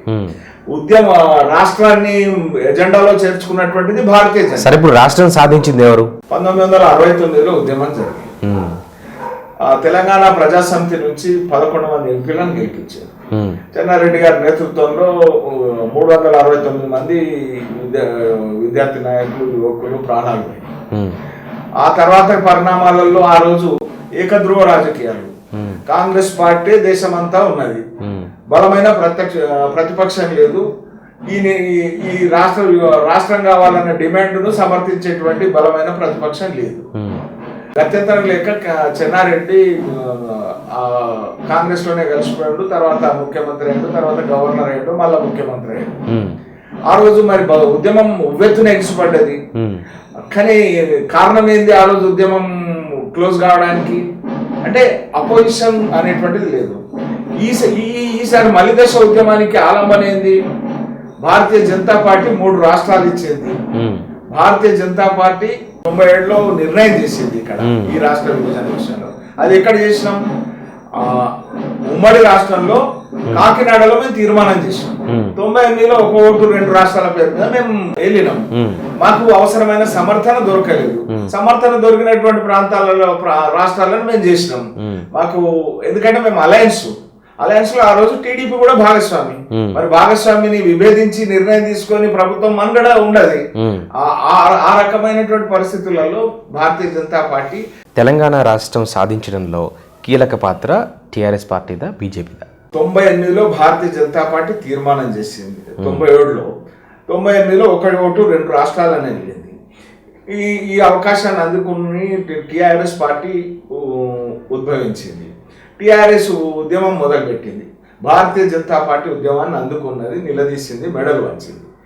ఇది ఒకరికి క్రెడిట్ అనేటువంటిది కాకుండా ఈ క్రెడిట్ ఒకవైపు 3 రాష్ట్రాలు ఇచ్చిన భారతీయ జనతా పార్టీ, మరొక వైపు దాన్ని ఆధారంగా చేసుకొని తెలంగాణ రాష్ట్రం కోసమే పార్టీ పెట్టినటువంటి తెలంగాణ రాష్ట్ర సమితి. అంటే రాష్ట్ర సమితి అంటే ఎవరెవరు ఉన్నారు? కేసీఆర్ గారు ఉన్నారు, ఆలయ నరేంద్ర గారు ఉన్నారు, నరేంద్ర గారు ఉన్నారు. ఆ రకంగా మరొక వైపు ఇది తెలంగాణ యావత్ ప్రజల ఉద్యమం. ఒకవైపు విద్యార్థి ఉద్యమంలో బీజేపీ ఎందుకు కనిపించలేదని ఎక్కడ అంటున్నారు? సుష్మా స్వరాజ్ గారు ఇక్కడ వచ్చి ఏమన్నారు? యువకులారా మీరు ప్రాణాలు తీసుకోకండి. నిజాం కాలేజ్ గ్రౌండ్స్ ఉద్యమం మొత్తంలో మీ పార్టిసిపేట్ ఉన్నది, నేను ఒప్పుకుంటా, మీ పార్టిసిపేట్ ఉన్నది. తెలంగాణ వస్తుంది, ఆ తెలంగాణలో మీరు భవ్యమైన తెలంగాణగా తీర్చిదిద్దబడుతుంది. దాంట్లో మీరు ఉండాలా, మీరు ఆ రకంగా మీరు ప్రాణాలు తీసుకోవద్దని అప్పీల్ చేసింది.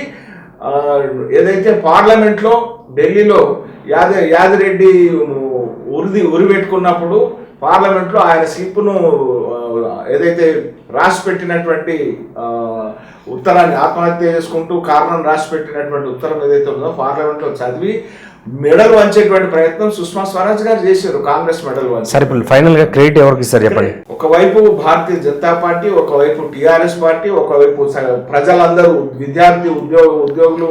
మళ్ళీ క్రెడిట్ ఎవరికి? ఒకటి సింగిల్ ఇద్దరికి. ఇది సింగిల్ క్రెడిట్ కానే కాదు. ఇది ప్రజా ఉద్యమం. సరే, ప్రజా ఉద్యమంలో ప్రజలు పాత్ర ఈ రకంగా ఇండివిజువల్ క్రెడిట్ కు తెలంగాణ సాధించిన తర్వాత దీంట్లో ప్రధానమైనటువంటి త్యాగదానులైనటువంటి అమరవీరులు ఆ ఉద్యమాన్ని మూల కూడా వెళ్ళింది. సకల జనుల సమ్మె జరిగేటువంటి దానికి ఆస్కారం వచ్చింది. ప్రధానమైనటువంటిది వాళ్ళ త్యాగం. ఆ నినాదం కోసం ముందుకున్నటువంటి పార్టీలు, ఆ పార్టీల ఆధారంగా పనిచేసినటువంటి వాళ్ళు, సామాజికంగా కూడా తెలంగాణ ఉద్యమం కోసం ఉద్యమించినటువంటి ఉద్యమకారులు అందరి క్రెడిట్ ఇది మనం ఒక్కరికి క్రెడిట్ ఇవ్వడానికి అవకాశం లేనటువంటి అంశం. పోరాటం అందరు చేసి ప్రాణాలు తీసుకొని జైల్లోకి పోయి లాఠీ దెబ్బలు తిన్నారు అనేక మంది ఉన్నారు. దీని విషయంలో మెడల్ వంచేటువంటి కాంగ్రెస్ మెడల్ వంచేటువంటి ప్రయత్నంలో అక్కడ ప్రధాన పార్టీ బీజేపీ నేతృత్వంలో అందరు ఉన్నారు. ఆ రకంగా ఇది ఒకరికి క్రెడిట్ ఇచ్చేటువంటి అంశం కాదు. ఇది తెలంగాణ ప్రజల ఆకాంక్ష, ఇది తెలంగాణ ప్రజల పోరాటం, దానికి పార్టీల బాసట వెలసి యువకుల బలిదానం. ఈ రకమైనటువంటి ఇది ఏ ఒక్కరితోనో వచ్చింది కాదు. ఇది అందరూ పోరాటం ఫలితమే ఇవ్వాలి. తెలంగాణ రాష్ట్రాన్ని సాధించిన తర్వాత ప్రజలు మిగతా వాళ్ళని ఎందుకు నమ్మలేదు? టీఆర్ఎస్ పార్టీని ఎందుకే నమ్మింది? తెలంగాణ రాష్ట్ర సమితి ఉమ్మడి రాష్ట్రంలో తెలంగాణ రాష్ట్ర సమితి అనే పేరు ఏ పార్టీకి ఉంది? తెలంగాణ రాష్ట్ర సమితికే ఉంది. కేసీఆర్ ఏదైనా మిగతా పార్టీలు అన్నిటికీ మిగతా అన్ని ఎజెండాలు ఉన్నాయి. దాంట్లో ఒకటి ఇప్పుడు భారతీయ జనతా పార్టీ ఉంది.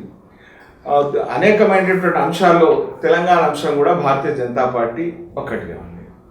ఇక కేసీఆర్ ఉద్యమ పార్టీగానే ఉద్భవించింది. అది ఉద్యమ పార్టీగా ఉద్భవించింది. దానికి ఆయన మాట్లాడితే తెలంగాణ ఉద్యమం తెలంగాణ రాష్ట్రం గురించే మాట్లాడతాడు. ఏదన్నా వేరే అంశం గురించి వస్తే తెలంగాణ రాష్ట్రం వచ్చినాకనే అవుతుంది అని అంటాడు. కాబట్టి సహజంగా దానికి సంబంధించి ప్రజల్లో అదొక ముద్ర సహజంగా పడుతుంది. ఉద్యమకారుడు అనేటువంటి వ్యక్తి అంటే గులాబీ కండువా వేసుకొని పాల్గొన్నాడు. ఆయన పార్టీకి సంబంధించిన వ్యక్తి కాదు. తెలంగాణ రాష్ట్రం కావాలా, ఏర్పడాలనేటువంటి ఆకాంక్ష ఉన్న ప్రతి వ్యక్తి ఆ రోజు కండువా వేసుకొని పాల్గొన్నారు. మా భారతీయ జనతా పార్టీ నుంచి భారతీయ జనతా పార్టీ ఆధ్వర్యంలో పాల్గొన్నారు. అది విషయం. అయితే అదొకటే అంశం అనేటువంటి దాంట్లో దానికి రాష్ట్రం ఏర్పడిన తర్వాత ఆ పార్టీకి ప్రజలు మొదటి నూతన తెలంగాణ రాష్ట్రంలో ఆ పార్టీకి అవకాశం ఇచ్చారు. బ్రహ్మరథం పట్టిండ్రు 63 స్థానాలను ఇచ్చారు. అనేక ఆకాంక్షలతో కేసీఆర్ గారు అంటే అనేక హామీలు కూడా ఇచ్చారు. అంటే ఇంటికో ఉద్యోగం అన్నారు. మళ్ళా అనేక అంటే ఒక్కటే అంశం అనేది కాదు, తెలంగాణ వస్తే ఏం చేస్తా అనేటువంటిది కేసీఆర్ గారు ప్రజలను అంటే మీరు చెప్పుకోవడంలో ఫెయిల్ అయ్యారా? అంటే మీకు బలమైన నాయకత్వం లేదా? మాకు చెప్పుకోవడంలో ఫెయిల్ కాదు. భారతీయ జనతా పార్టీ ఏంటంటే చెప్పింది చేస్తుంది, చేసేదే చెప్తుంది. దానివల్ల కేసీఆర్ లాగా ఇంటికో ఉద్యోగం. భారతీయ జనతా పార్టీకి రాజకీయాలు తెలియదా? రాజకీయాలు తెలియదని కాదు, భారతీయ జనతా పార్టీ అంటే కొంత విలువలు కలిగినటువంటి రాజకీయాలతో ముందుకు పోతుంది. దానివల్ల ఆచరణ సాధ్యమయ్యేటువంటి వాటి విషయంలో భారతీయ జనతా పార్టీ ఒక ప్రణాళికాబద్ధంగా ప్రజలకు హామీ ఇస్తుంది. ప్రజలను అప్పటికప్పుడు ఐసిపోయేటట్టు చేయాలా, వాళ్ళని కన్విన్స్ చేసి ఎట్లనో ఓటేపించుకోవాలా అంటే తాత్కాలికమైనటువంటి ఆలోచనలతోని భారతీయ జనతా పార్టీ వ్యవహరించదు. కాబట్టి చాలా స్పష్టంగా కేసీఆర్ గారు ఇంటికో ఉద్యోగం అన్నాడు. మేము అనలేదు ఇంటికో ఉద్యోగం అంటే మీకు జనాలను ఐస్ చేయడం రాదేమో. ఐస్ చేయడం అని కాదు, జనాలను మా స్వార్థం కోసం నమ్మించడం రాదు. జనాలు నమ్మించి మోసగించడం అనేటువంటిది భారతీయ జనతా పార్టీకి రాదు. చెప్పేది చేస్తాం, చేసేది చెప్తాం. ఏది సాధ్యమవుతుందో ప్రణాళికాబద్ధంగా అది అమలు చేయడానికి మేము కట్టుబడి ఉంటాం. ఇవాళ మీరు కేసీఆర్ గారు మీరు చూస్తా వస్తున్నారు. ఇంటికో ఉద్యోగం అన్నారు, అసెంబ్లీలో 1,91,000 ఉద్యోగాలకు సంబంధించి అన్నారు. ఇప్పుడు ఏమైపోయింది, 1,91,000 ఉద్యోగాలు నియమించాలి కదా. అవి ఇంటర్వ్యూలు చేసి 5 ఏళ్ల నుంచి ఉద్యోగాలలో నియమించిన వాళ్ళు నిన్న పీఈటోళ్ళు పోరాటం చేస్తున్నారు. ఏంది అని అంటే 5 ఏళ్ల కిందనే వాళ్ళు సెలెక్ట్ అయ్యారు ఉద్యోగం, వాళ్ళకు ఆ పోస్టింగ్ ఇస్తలేరు. అంటే కేసీఆర్ గారు చెప్పినట్టు కాంట్రాక్ట్ ఉద్యోగాలు అందరినీ కానీ లేకపోతే అవుట్ సోర్సింగ్ ఉద్యోగాలు అన్ని కూడా పర్మనెంట్ చేస్తామని అన్నారు. పర్మనెంట్ చేసినా మీకు తెలుసు, నాకు తెలుసు. అంటే అందరికీ 2 పడకల ఇల్లు అన్నారు. 2 పడకల ఇల్లు ఇప్పుడు 7 ఏళ్ళ పరిపాలన అయిపోయింది. ఎంతమందికి ఇచ్చారు? అధికారికంగా అడిగితే 12,000 మందికే ఇచ్చారు. మరి అసెంబ్లీలో ఏం చెప్పారు? 26,10,000 మందికి ఇల్లు అవసరం ఉన్నదని చెప్పారు. మరి ఏ రకంగా ఆ రకమైనటువంటి రాజకీయాలు తాత్కాలికంగా ప్రయోజనాలు వాళ్ళకు ఆ పార్టీకి ప్రయోజనం చేకూర్చవచ్చు. అంటే ప్రజలను మోసగిస్తే అది దీర్ఘకాలికంగా నిలవలేదు. తత్కారణంగా అంటే ఇవాళ రాజకీయాల్లో వాస్తవాలు ప్రజలకు ఆ చైతన్యము పెరిగింది. వాస్తవాలు అర్థం చేసుకుంటున్నారు, నిలదీస్తుండ్రు, ప్రశ్నిస్తుండ్రు. కేసీఆర్ గారు ధర్నా చేస్తే కూడా కేసులు పెట్టేందుకు తయారయ్యండి. దీంతో ఈ రకంగా ఒక నియంతృత్వ పాలన అనేటువంటిది, ఒక కుటుంబ పాలన అనేటువంటిది రాష్ట్రంలో రాజ్యం వెళ్తున్నది. ఇది కౌంట్ డౌన్ అనేటువంటిది ఉన్నది. ఇది 2023 ఎలక్షన్ల 2024 ఎలక్షన్ల దాని ప్రకారం 2009లో మీరు తెలంగాణ ఉద్యమం కోసం రాజీనామా చేసి 2010లో యునానిమస్గా అన్ని ఇదితో మీరు గెలిచారు. దాని తర్వాత 2014లో ఎందుకు ఓడిపోయారు మీరు? 2014లో నేను శాసనసభకు నిలబడలేదు. అదే ఎంపీకి పార్లమెంటుకు నిలబడ్డాను. పార్లమెంటుకు నిలబడితే అది 2 ఎలక్షన్లు ఒకసారి. అది కూడా ఎట్లా మీరు కలిసి పనిచేసారు, మీన్స్ ఉద్యమం కోసం కలిసి పనిచేసారు. ఆ కవిత గారి మీదనే మీరు ఉద్యమం కోసం మేము కలిసినాం. ఉద్యమ లక్ష్యం నెరవేరింది. ఉద్యమ లక్ష్యం నెరవేరిన తర్వాత ఎవరి పార్టీ వాళ్ళది. మేము ఖచ్చితంగా మా పార్టీగా మేము పోటీ చేసినాం.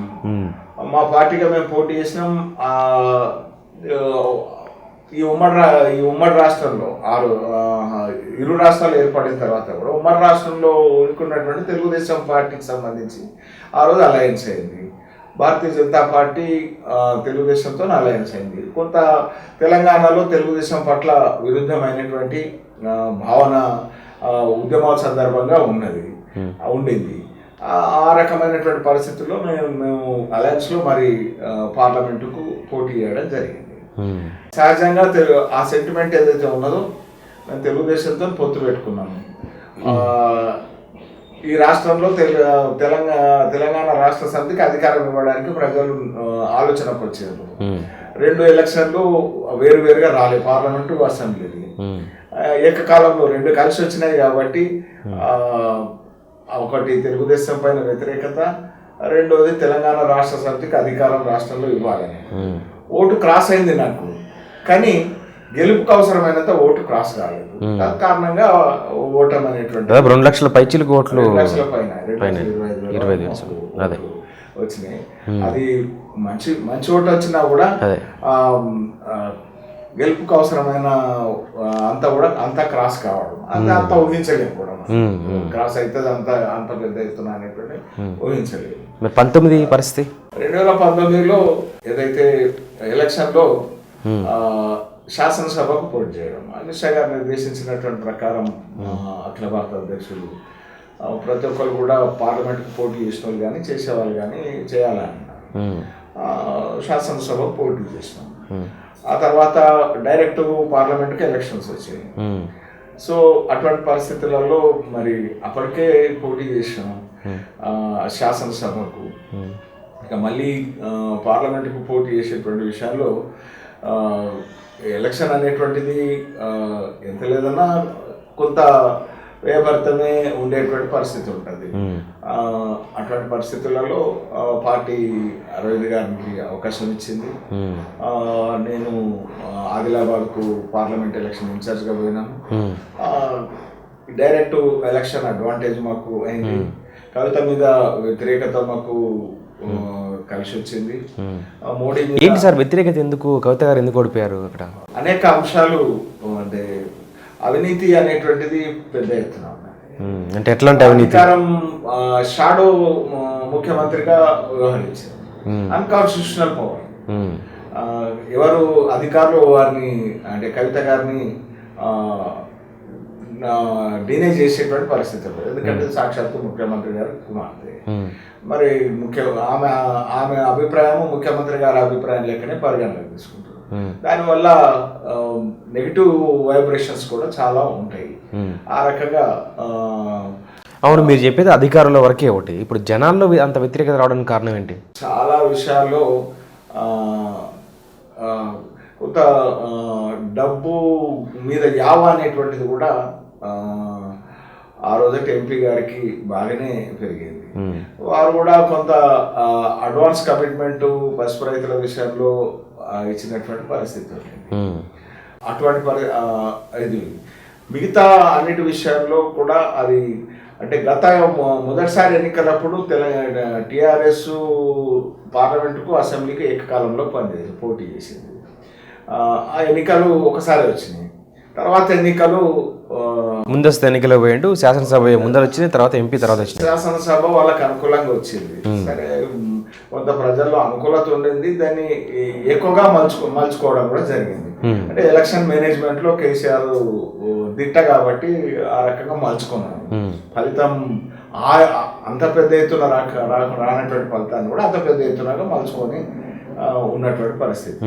సో ఆమె పట్ల వ్యతిరేకత ఏదైతే ఉందో ఆ వ్యతిరేకత, వేరే మోదీ గారి మీద అభిమానం, మళ్ళీ వారిని ప్రధానమంత్రి చేయాలనేటువంటి ఆకాంక్ష, భారతీయ జనతా పార్టీకి ఉన్నటువంటి కార్యకర్తల గణం సహజంగా మా జిల్లాలో బలంగా ఉన్నటువంటి పరిస్థితి. ఇది మా పార్లమెంటుకు నిజామాబాద్ నుంచి ఒక అభ్యర్థిని పంపడంలో సఫలీకృతం కాదు. పక్కన ఆదిలాబాద్. మీరు మాత్రం అక్కడ జనాల్లో వ్యతిరేకతకి కవిత గారి మీద కారణం ఏంటో మాత్రం క్లియర్గా చెప్పట్లేదు. అంటే అవినీతి ఒకటి, అన్కాన్స్టిట్యూషనల్ పవర్స్ ఇవి. అవినీతి ఏ రకమైన అవినీతి? అసలు అవినీతి చేయాల్సిన అవసరం ఏంటి వాళ్ళకి? ఓటు ఉన్నది అనుకోండి, కలెక్టర్ ఆఫీస్ ఉన్నది, ఎక్కడ ఉన్నది? నగరం నడిబొడ్డున ఉన్నది. బస్ స్టాండ్కు, రైల్వే స్టేషన్కు నడుచుకుంటా కలెక్టర్ ఆఫీస్కు, జిల్లా నుంచి ఏ మూలకెళ్ళన్నా వచ్చిన వాళ్ళు దిగి నడుచుకుంటా ఆఫీసును తీసుకుపోయి ఔటర్ రింగ్ రోడ్ దగ్గర అంటే బయట బైపాస్ రోడ్ ఏదైతే ఉన్నదో బైపాస్ రోడ్ దగ్గర కలెక్టర్ ఆఫీస్లో పెట్టారు. దీనికి ఎందుకోసం పెట్టిండ్రు? ఇక్కడ ప్లేస్ లేకనా? ప్లేస్ ఉన్నది కానీ బయట పెట్టిండ్రు కదా. ఎందుకు పెట్టిండ్రు అంటే ఆడ ఈ కలెక్టర్ ఆఫీస్ని అక్కడ పెడితే ఆడ మార్కెట్ వాల్యూ పెరుగుతుంది. దానికోసం ముందు భూములు వేరుల పేర్ల మీద భూములు కొనుక్కోవాలి. కొనుక్కున్నాక ఈ ఆఫీస్ని అడిగి షిఫ్ట్ చేయాలి. అంటే వీళ్ళ స్వార్థం కోసం ప్రజలకు వాకబుల్ డిస్టెన్స్లో ఉన్నది బస్ దిగి ఆటో పట్టుకొని పోవాల్సినటువంటి పరిస్థితికి తీసుకొచ్చింది. ఇది ఒకటే కాదు, ఇసుకకు సంబంధించినటువంటి విషయాల్లో అనేక ఆరోపణలు. గోదావరి తీరం ఉన్నది, మంజీరా తీరం ఉన్నది, ఇసుక అంటే కింద అడుగున శుద్ధ కూడా తేలుతున్నటువంటి పరిస్థితి. సపోజ్ ఇసుకకు సంబంధించి కవితను మా దగ్గర జలాలు అడుగంటిపోతున్నాయి అని మంజీరా తీరంలో ఉన్నటువంటి గ్రామస్తులు పోయి కలిస్తే నేను కేంద్రంతో మాట్లాడతాను. ఎందుకు? వాళ్ళకు సంబంధించినట్టు మహారాష్ట్రలో కాంట్రాక్ట్ తీసుకొని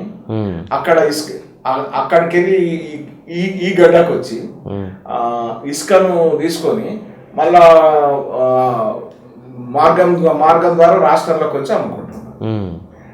ఈ దాని విషయాల్లో ఆ మహారాష్ట్రలో కాంట్రాక్ట్ తీసుకున్న వాళ్ళు మన బౌండరీలో వచ్చేటువంటి నదిలో ఇసుక తీసుకొని అట్లా తీసుకొచ్చి ఇక్కడ రాష్ట్రంలో అమ్ముకుంటే ఇక్కడ రాష్ట్రంలో అధికారంలో ఉన్నది టీఆర్ఎస్. ఈమె ఎంత పవర్ఫుల్ అనేటువంటిది గవర్నమెంట్లో పవర్ఫుల్ అనేటువంటిది నేను చెప్పాల్సిన అవసరం. అటువంటిప్పుడు ఆ ఇసుకను రాకుండా కట్టడి చేస్తే సరిపోతుంది కదా. మహారాష్ట్రలో పర్మిట్ తీసుకొని ఇక్కడ ఇసుకను తోడుకొని ఇక్కడికి వస్తున్నారు. ఏం చెప్తుంది? నేను కేంద్రంతో మాట్లాడతాను.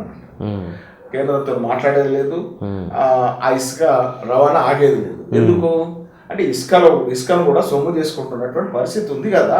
అందుకే కదా మీరు ఇప్పుడు డబుల్ బెడ్రూమ్ల పేరు మీద ఇసుక, ఒకవైపు ఎంపీ కవిత గారు ఫ్లెక్సీ మీద ఆ ట్రిప్పర్కు పెట్టుకొని ఆ స్థానిక ఎమ్మెల్యే ఫోటో ఒకటి ఆ ఫ్లెక్సీ మీద పెట్టుకొని లారీకి కట్టుకొని ఇసుక రవాణా. ఇల్లు కట్టిండ్రా? ఇల్లు అక్రమ రవాణా. ఇసుక ఎవరిది? అనైతికంగా అక్రమంగా ఇసుకను తీసుకొచ్చి డబుల్ బెడ్రూమ్ల పేర్ల మీద ఇసుక అమ్ముకున్నది ఎవరు? దాని వాటాలు ఎవరికి ఉన్నాయి? ఖచ్చితంగా ఈ విషయంలో ప్రజలందరికీ వాస్తవాలు తెలుసు. ఆ రకమైనటువంటి పరిస్థితుల్లో ప్రజలు అంతేకాదు వ్యక్తిగతంగా కూడా అనేక మందికి సంబంధించి వాళ్ళు బయటకు చెప్పుకోకపోయినా కూడా వ్యక్తిగతంగా కూడా ఏవైతే ఈ అవినీతికి సంబంధించినటువంటి ఆరోపణలు అనేకం ఉన్నాయి. ఏది వదలలేదు అనేటువంటిది చెప్పచ్చు. ఇది అది అనేది కాదు, ఏది వదలలేదు అనేటువంటిది చెప్పచ్చు. 2019 ఎలక్షన్లో మనకు అక్కడ ప్రొజెక్షన్ అయింది. పసుపు బోర్డు సంబంధించి ప్రొజెక్షన్ అయింది. కవిత గారు ఓడిపోవడానికి కూడా పసుపు బోర్డు కారణం. అరవింద్ గారు బాండ్ పేపర్ చూపించి నేను కేంద్రంతో తీసుకొస్తా అని చెప్పి బాండ్ పేపర్ రాశారని చెప్పి ఇది జరిగింది. ఇప్పటివరకు పసుపు బోర్డు లేదు, ఇంకేది లేదని చెప్పి మీ మీద కూడా సేమ్ అసంతృప్తి అక్కడ నడుస్తుంది. ఒకటేంటంటే పసుపుకు సంబంధించినటువంటి విషయంలో అరవింద్ గారు ఎక్కువ ఆత్మవిశ్వాసంతో వారు చెప్పచ్చు. కానీ రైతులకు కావాల్సింది ఏంది? అసలు పసుపు బోర్డు వస్తే ఏమేమి ప్రయోజనాలు చేకూరుతాయి, ఈ ఈ అవేర్నెస్ అనేటువంటిది ముందు రావాలి. ఇప్పుడు బోర్డు ఇవాళ పసుపు బోర్డు అనేటువంటిది ఆల్రెడీ స్పైసెస్ బోర్డులో పసుపు ఉన్నది. అయితే దాంట్లో ఉన్నటువంటి అనేకం స్పైసెస్ ఉన్నాయి కదా, దాంట్లో వన్ ఆఫ్ ద ఇది ఉన్నది. కేంద్రం దానికి సంబంధించినటువంటిది ఇక్కడ యూనిట్ పెట్టడానికి సంసిద్ధత వ్యక్తం చేసింది. అయితే ప్రత్యేకంగా దాంట్లోకి వెళ్ళి ఆ స్పైసెస్లోకి వెళ్ళి తీసి ఇంకో బోర్డు ఏర్పాటు చేయడం అనేటువంటిది. ఇప్పుడు మీరు ఎలక్షన్లో గెలిచిందే పసుపు బోర్డు తెస్తాను కదా, అంటే మీరు బాండ్ పేపర్ రాసింది దాని మీద కదా. ఒకటి రైతులకు ప్రయోజనం అనేటువంటిది ప్రధానం. రైతుల ప్రయోజనం గురించి చెప్పిందే చేస్తుంది, చేసేదే చెప్తుంది అన్న బీజేపీ ఇక్కడ ప్రజల్ని మోసం చేయలేదా? నిజామాబాద్లో అరవింద్ వేరు, బీజేపీ వేరా? అరవింద్ పార్టీ అనుమతితో కానీ పార్టీ దీంతో కానీ ఆ రకమైన హామీ ఇచ్చి ఉండకపోవచ్చు. అంటే ఆ రకమైన హామీ పార్టీ అనుమతితోనే ఆ రకమైన హామీ ఇస్తున్నప్పుడు, అంత పెద్ద ఎత్తున ప్రచారం జరుగుతున్నప్పుడు పార్టీకి తెలియదు ఇది. అంటే దేశవ్యాప్తంగా ఎన్నికలు జరుగుతున్నాయి, అంటే రాష్ట్ర నాయకత్వానికి తెలియదా? అంటే నేను ఒకటే ఇక్కడ విషయం ఏంటంటే, అరవింద్ గారు పార్లమెంటుకు గెలిచిన తర్వాత ఏదైతే దాని విషయంలో అన్నటువంటి విషయాల్లో అనేక సార్లు ఆయన వ్యక్తిగతంగా సమాధానం కూడా చెప్పారు. ఆయన వ్యక్తిగతంగా ఏదైతే హామీ ఇచ్చారో దాని విషయంలో వ్యక్తిగతంగా సమాధానం చెప్పారు. అదే ఇప్పుడు ఓడలో ఉన్నంత వరకు ఓడమల్లన్న, ఓడ దిగిన తర్వాత బోడిమల్లన్న అట్లా అంటలేదు. మేము ఓవరాల్ గా రైతుల ప్రయోజనాల కోసం పసుపును ఇదే చెప్పాల్సి ఉండే. అప్పుడు రైతు ప్రయోజనాల కోసం మేము ఇట్లా స్పైసెస్ బోర్డులో ఉంది, ఇట్లనే చేస్తాం, కేంద్ర ప్రయోజనాలు చేకూరుస్తాం అని చెప్పి గెలవాల్సి ఉండే. అంటే ఇక్కడ మేము పార్టీ జాతీయ అధ్యక్షుడు, రాష్ట్ర అధ్యక్షుడు ఆ విషయంలో హామీ ఇవ్వలేదు. కానీ పార్టీకి ఒక విధానం ఉన్నది, రైతులకు ఆదాయాన్ని రెట్టింపు చేయాలి. దానికోసం పార్టీ కట్టుబడి ఉన్నది. దాంట్లో భాగంగానే పసుపు ధరలు ఇవాళ ఒక గిట్టుబాటు దిశలో నడుస్తాం. దానివల్ల రైతులకు కావాల్సింది బోర్డు వల్ల ప్రయోజనం ఏమైతుంది అన్నది పక్కన పెడితే, రైతు కోరుకున్నది బోర్డు వల్ల మాకు ధర పెరుగుతుంది అని. ఇవాళ ధర పెరిగినటువంటి పరిస్థితి ప్రజల మనసుల్లో బీజేపీ మోసం చేస్తున్న భావన ఉంది. రైతుల విషయంలో బీజేపీ అనేక విషయాల్లో భారతీయ జనతా పార్టీ రైతులకు బాసటగా ఉంటుంది. ఒకటేమో ధర పెంచింది, అంటే ఎక్స్పోర్ట్ విషయాల్లో మాట్లాడదాం సార్. రైతుల విషయంలో కేంద్ర ప్రభుత్వం బీజేపీ ఎంత బాసటగా ఉందో మాట్లాడదాం. అందుకంటే ముందు చక్కెర చెరుకు సంబంధించి మీరు ఉద్యమాలు చేశారు కదా, చక్కెర ఫ్యాక్టరీ, షుగర్ ఫ్యాక్టరీకి సంబంధించి, దానికి సంబంధించి బోధన్ షుగర్ ఫ్యాక్టరీ ఆసియాలో అతి పెద్దదైన ఫ్యాక్టరీ ఒక దశలో. ఆ తర్వాత దాని యూనిట్లు మెట్పల్లి కానీ, ముంబోజిపల్లి కానీ, మెదక్ దగ్గర అట్లా, జహీరాబాద్ కానీ అట్లా యూనిట్లు పెట్టింది. ఇప్పుడు ఈ 2 యూనిట్లు ఉన్నాయి, మెట్పల్లి, ముంబోజిపల్లి. బోధన్ది ఉన్నది, బోధన్ది మదర్ యూనిట్. ఈ మూడింటికి సంబంధించి ఆ రోజు చంద్రబాబు సమయంలో మరి ప్రైవేటీకరణ చేసే ప్రయత్నం చేశారు. ఆ భాగంగా అగ్రిమెంట్ అయింది, దానికి ఇదే ప్రైవేటు వ్యక్తులు నడిపిస్తా ఉన్నారు. తెలంగాణ ఉద్యమంలో కేసీఆర్ గారు ఈ నిజాం షుగర్ ఫ్యాక్టరీ ఏదైతే ఉన్నారో ఆ షుగర్ ఫ్యాక్టరీ విషయంలో మనకు ప్రైవేటు కాదు, ప్రభుత్వం స్వాధీనం తీసుకోవాలన్నారు. దానికి ఒక కమిటీ వేసిండ్రు రాజశేఖర రెడ్డి గారు కూడా అపోజిషన్లో ఉన్నప్పుడు దాన్ని ప్రైవేట్ నుంచి ఇప్పుడు స్టేటస్ ఏంటి? ప్రజెంట్ స్టేటస్ ఏది ఉన్నది, ప్రజెంట్ స్టేటస్ 100 రోజుల్లో పూర్తి చేస్తామన్నాడు. ప్రైవేట్ నుంచి ప్రభుత్వం స్వాధీనం చేసుకుంటుంది, పునర్వైభవం కల్పిస్తుంది ఫ్యాక్టరీకి. కొత్త వంగడాలను కోసం రైతులను ట్రైనింగ్కి పంపించి దీనికి మేము అవసరమైనటువంటి నిధులను కల్పిస్తాం అని కేసీఆర్ గారు ఎన్నికల సభలో చెప్పారు. 100 రోజుల్లో అని చెప్పారు. 7 సంవత్సరాలు కుంటుతున్న దేకుతున్న నడుస్తున్న ఫ్యాక్టరీని మొత్తానికి మూసేసారు. ఇవాళ దాన్ని తేల్చే పరిస్థితి లేదు. దాంట్లో పనిచేసినటువంటి ఉద్యోగస్తుల కుటుంబాలు ఇవాళ రోడ్డున పడ్డాయి. వాళ్ళకి సంబంధించి పౌష్టికాహార లోపం వల్ల వ్యాధుల బారిన పడి ఆ ట్రీట్మెంట్ కూడా లేకుండా అనేక కుటుంబాల వల్ల సభ్యులు చనిపోయినటువంటి పరిస్థితి ఉంది. మరి ప్రభుత్వం ఈ విషయాన్ని తేల్చడం లేదు. ఈ ప్రభుత్వం ఒక ఎన్నికలు వస్తే 3,005 కోట్ల రూపాయలు వెంటనే ఒక నియోజకవర్గంలో ఖర్చు పెట్టడానికి సిద్ధంగా ఉన్నారు. ప్రైవేట్ వాళ్ళతోని భాగస్వామ్యంగా మలచబడ్డటువంటి ఫ్యాక్టరీని ప్రభుత్వం పూర్తిగా స్వాధీనం చేసుకున్నందుకు అవసరమైన 400-500 కోట్లు 300 కోట్లు ఇవ్వడానికి సిద్ధంగా లేదు. అంటే రైతుల విషయం కాకుండా వాళ్ళతోని దీని వెనుక మర్మం ఏంది, ఆ ప్రైవేటు వ్యక్తులను సంతృప్తి పరచాలా అనేటువంటిది. లేకపోతే ఈ ఫ్యాక్టరీ మూతపడితే దానికి సంబంధించిన భూములను వేసుకోవాలనేటువంటిది వీళ్ళ మతులం. ఈ రకమైనటువంటి హిడెన్ ఎజెండాతో వల్ల ఇవాళ రైతులకు ఆ ఫ్యాక్టరీ అందుబాటులో లేకుండా ఇవాళ పంట మార్పిడి అంటారు. ఆడ చెరుకు పంట వేసినటువంటి పరంపర ఉన్నది. ఇవాళ అంటే వరి వద్దన్నారు కానీ చెరుకు వేపిస్తారేమో నెక్స్ట్ ఇక అంటే చెరుకు అసలు ఫ్యాక్టరీలన్నీ కూడా కోఆపరేటివ్ తీస్తారేమో మెల్లగా. నిజామాబాద్ లో కోఆపరేటివ్ సెక్టర్ లో ఒక ఫ్యాక్టరీ ఉన్నది, దాని గురించి పట్టించుకోరు. ఏదైతే ప్రభుత్వ రంగ సంస్థలో ఉన్న ఫ్యాక్టరీని ప్రభుత్వ ప్రైవేట్ రంగంలోకి మార్చినటువంటి దాన్ని ప్రభుత్వం స్వాధీనం చేసుకోరు. ఎందుకు మరి కేసీఆర్ గారు ఈ షుగర్ ఫ్యాక్టరీ మీద శీతకాన్ని వేయడానికి కారణం ఏంటి? దాన్ని ఎట్లా సొమ్ము చేసుకోవాలన్న ఆలోచన ఉన్నది. దానివల్ల ఎట్లా ఏమవుతుంది వాళ్ళకి? అయితే దానికి సంబంధించినటువంటి భూములు విలువైనటువంటి భూములు, ఇలా కన్ను దాని మీద ఉన్నది. లేకుంటే ప్రభుత్వం ఏదైతే ప్రైవేటు వ్యక్తి కట్టియాల్సిన దగ్గర ప్రైవేటు వ్యక్తి వీళ్ళను సంతృప్తి పరిచేటువంటి రీతిలో వ్యవహరిస్తలే.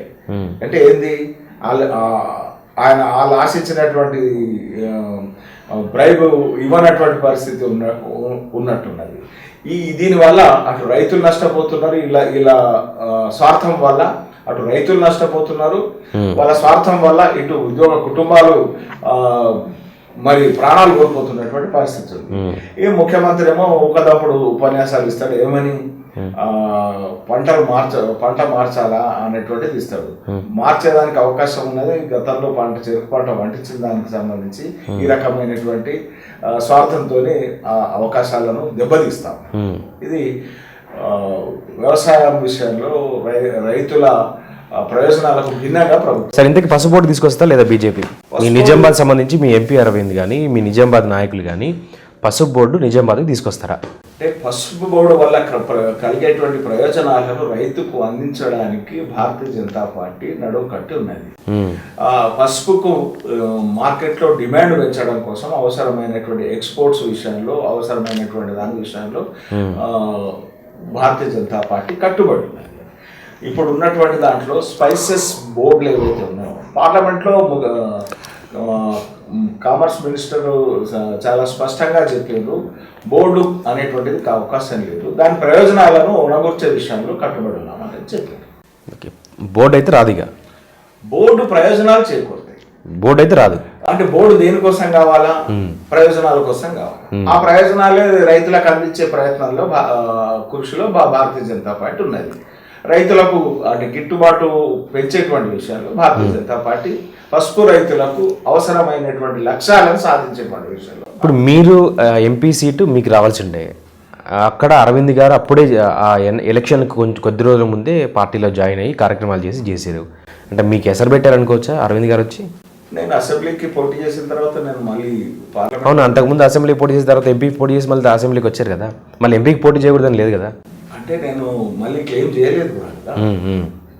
నేను చెప్పినాను కదా, అసెంబ్లీకి పోటీ చేసినాము, 5వ ఎన్నిక నేను పోటీ చేయడం, నేను వ్యాపారం చేయలేదు,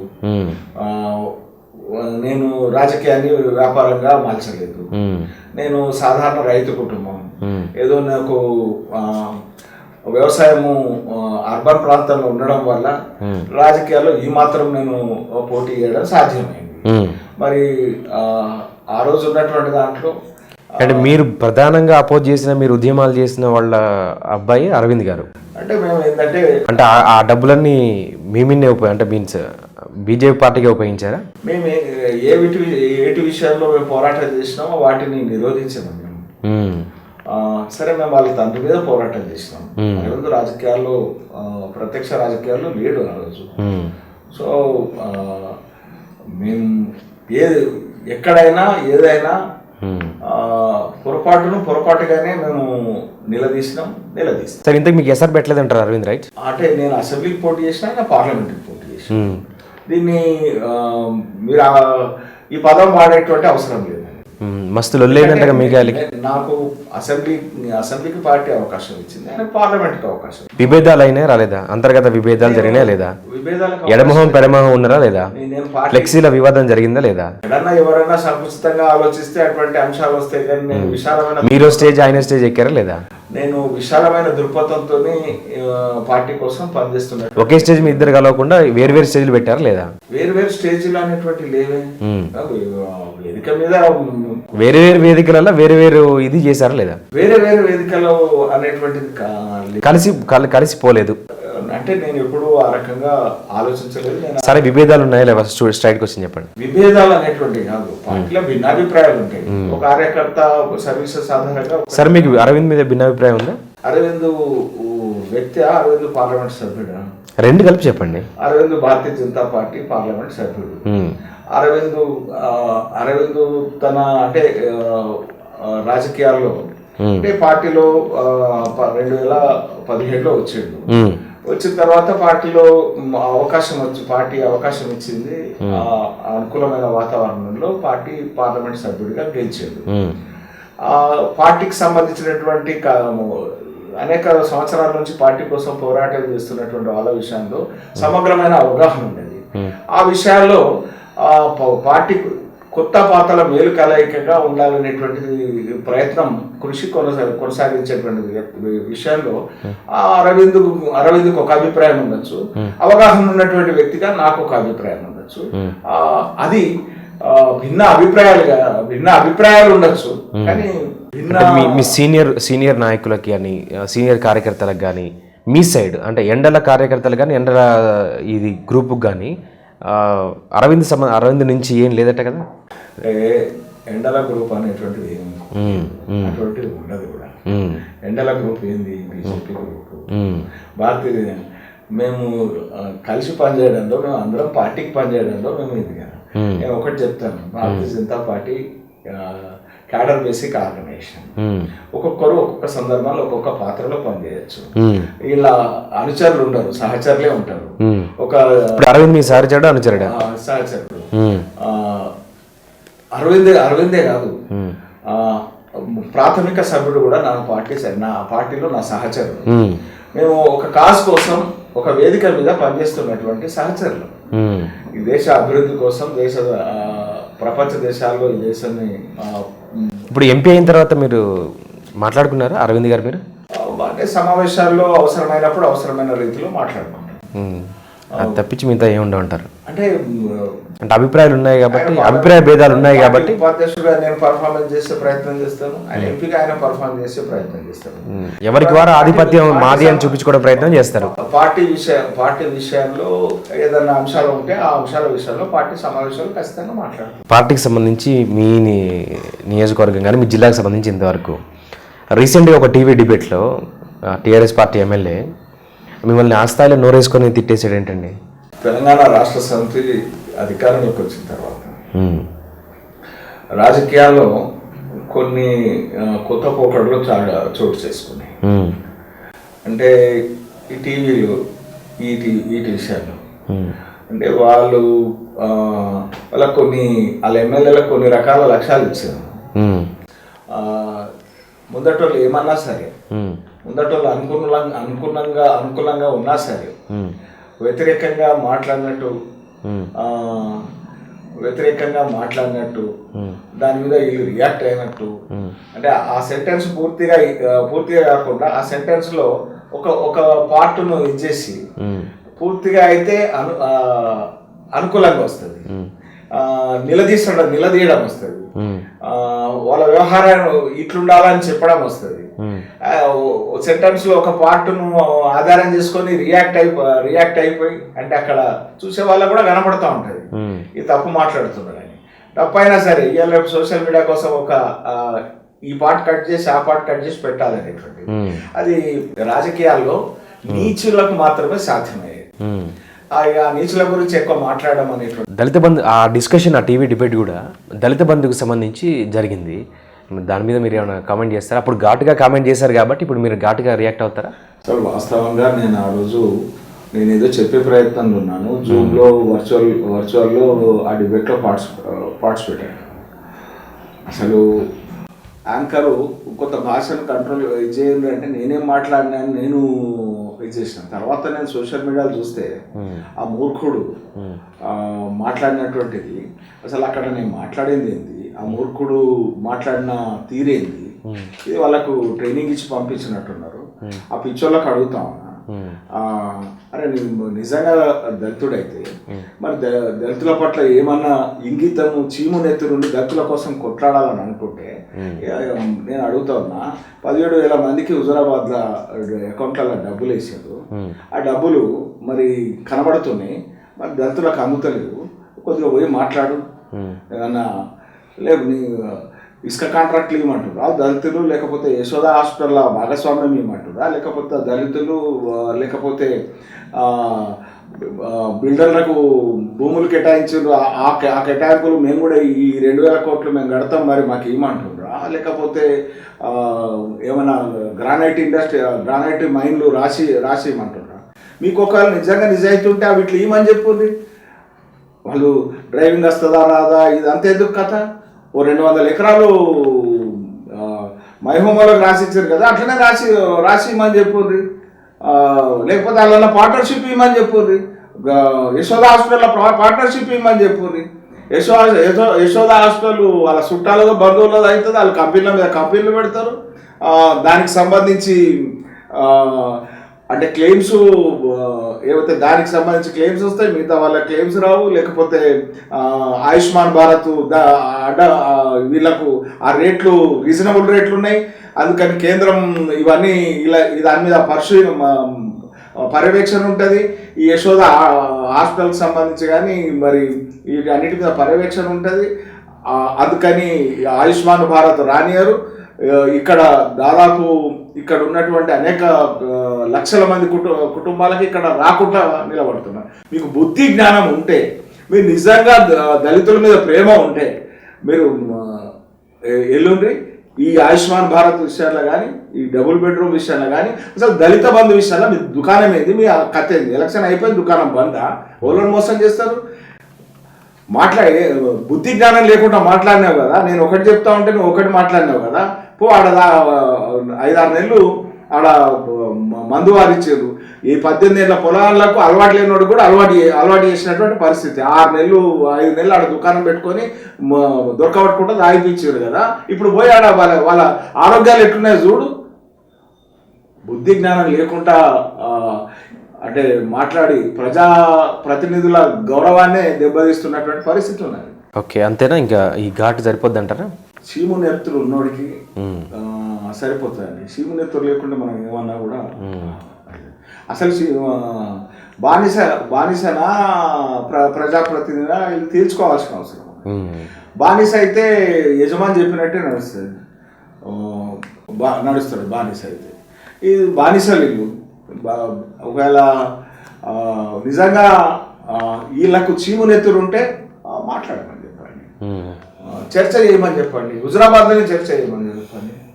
15 మందికి ఇచ్చి 17,000 మంది ఇలా ఖాతాలు వేసి కనబడుతుంటే అది తీసుకోవడానికి అనుకూలం లేదు. మరి రాష్ట్ర వ్యాప్తంగా చేస్తామన్నారు. ఎస్సీ నియోజకవర్గాలు, నీ నియోజకవర్గంలో ఏం చేస్తారో చూసుకోమని చెప్పండి. ఏం చేస్తారో మరి అడుగు. మరి లేకుంటే రాజీనామా చేసి మొక్కంకు కొట్టి రా చూద్దాం నీ దమ్మెత్తున్నదో. నీ అసలు నీకు ప్రేమ దళితుల మీద ప్రేమ ఉన్నదా, నీకు ఎమ్మెల్యేగిరి మీద ప్రేమ ఉన్నదా? ఇప్పుడు కాలు మొక్కేటువంటి కార్యక్రమంతో ఎమ్మెల్యేగిరి ఇట్లా నడిస్తే ఆయన ఎట్లా చెప్తే అట్లా ఎవరి మీద పడితే వాళ్ళ మీద కుక్కలు మురిగినట్టు మురిగేది. సరే, ఇప్పుడు గత నెలన్నర నుంచి ఈ రైతుల ధాన్యం కొనుగోలుకు సంబంధించి ఇష్యూ నడుస్తున్నది. మీరు ఇంతకుముందు మాట్లాడారు కదా, రైతులకి కేంద్ర ప్రభుత్వం బీజేపీ ప్రభుత్వం చేసిన మేలు ఎలా చేయాలని ఆలోచిస్తుందని.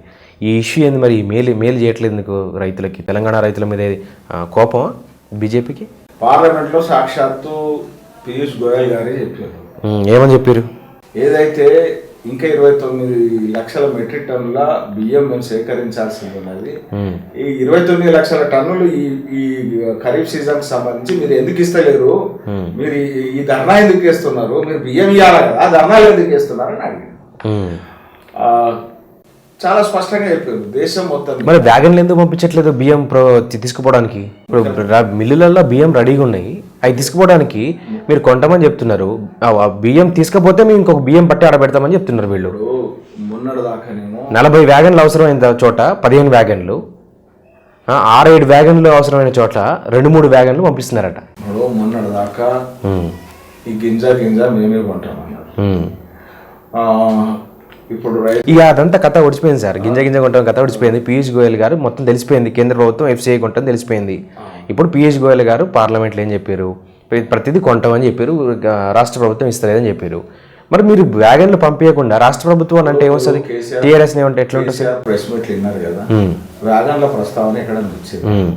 పీయూష్ గోయల్ అంటే ఆయన కేసీఆర్ ప్రెస్ మీట్ కాదు కానీ వాస్తవంగా అయితే ఇది పరిస్థితి. వాస్తవంగా అంటే ఇప్పుడు ముఖ్యమంత్రి మాకు వ్యాగన్లు ఇస్తలేరు అనేటువంటి ప్రశ్న ఎక్కడన్నా వచ్చిందా ఆయన ప్రెస్ మీట్ లా? 2 గంటలు ప్రెస్ మీట్ పెట్టిండు, వ్యాగన్ల ప్రస్తావన వచ్చిందా? ఇంకొకటి సాక్షాత్తు సభలో, రాజ్యసభలో పీయూష్ గోయల్ గారు మీరు 29 లక్షలు ఎప్పుడు పంపిస్తారయ్యా అని అడిగితే మీరు వ్యాగన్లో పంపిస్తారని అడిగిందా కేశవరావు? వ్యాగన్లది అనేటువంటిది ఇతరత్ర ఏ కారణము కాదు. స్టిల్ అసలు ఏంటి కారణం ఏంటి? అసలు కారణం ఏంటిది?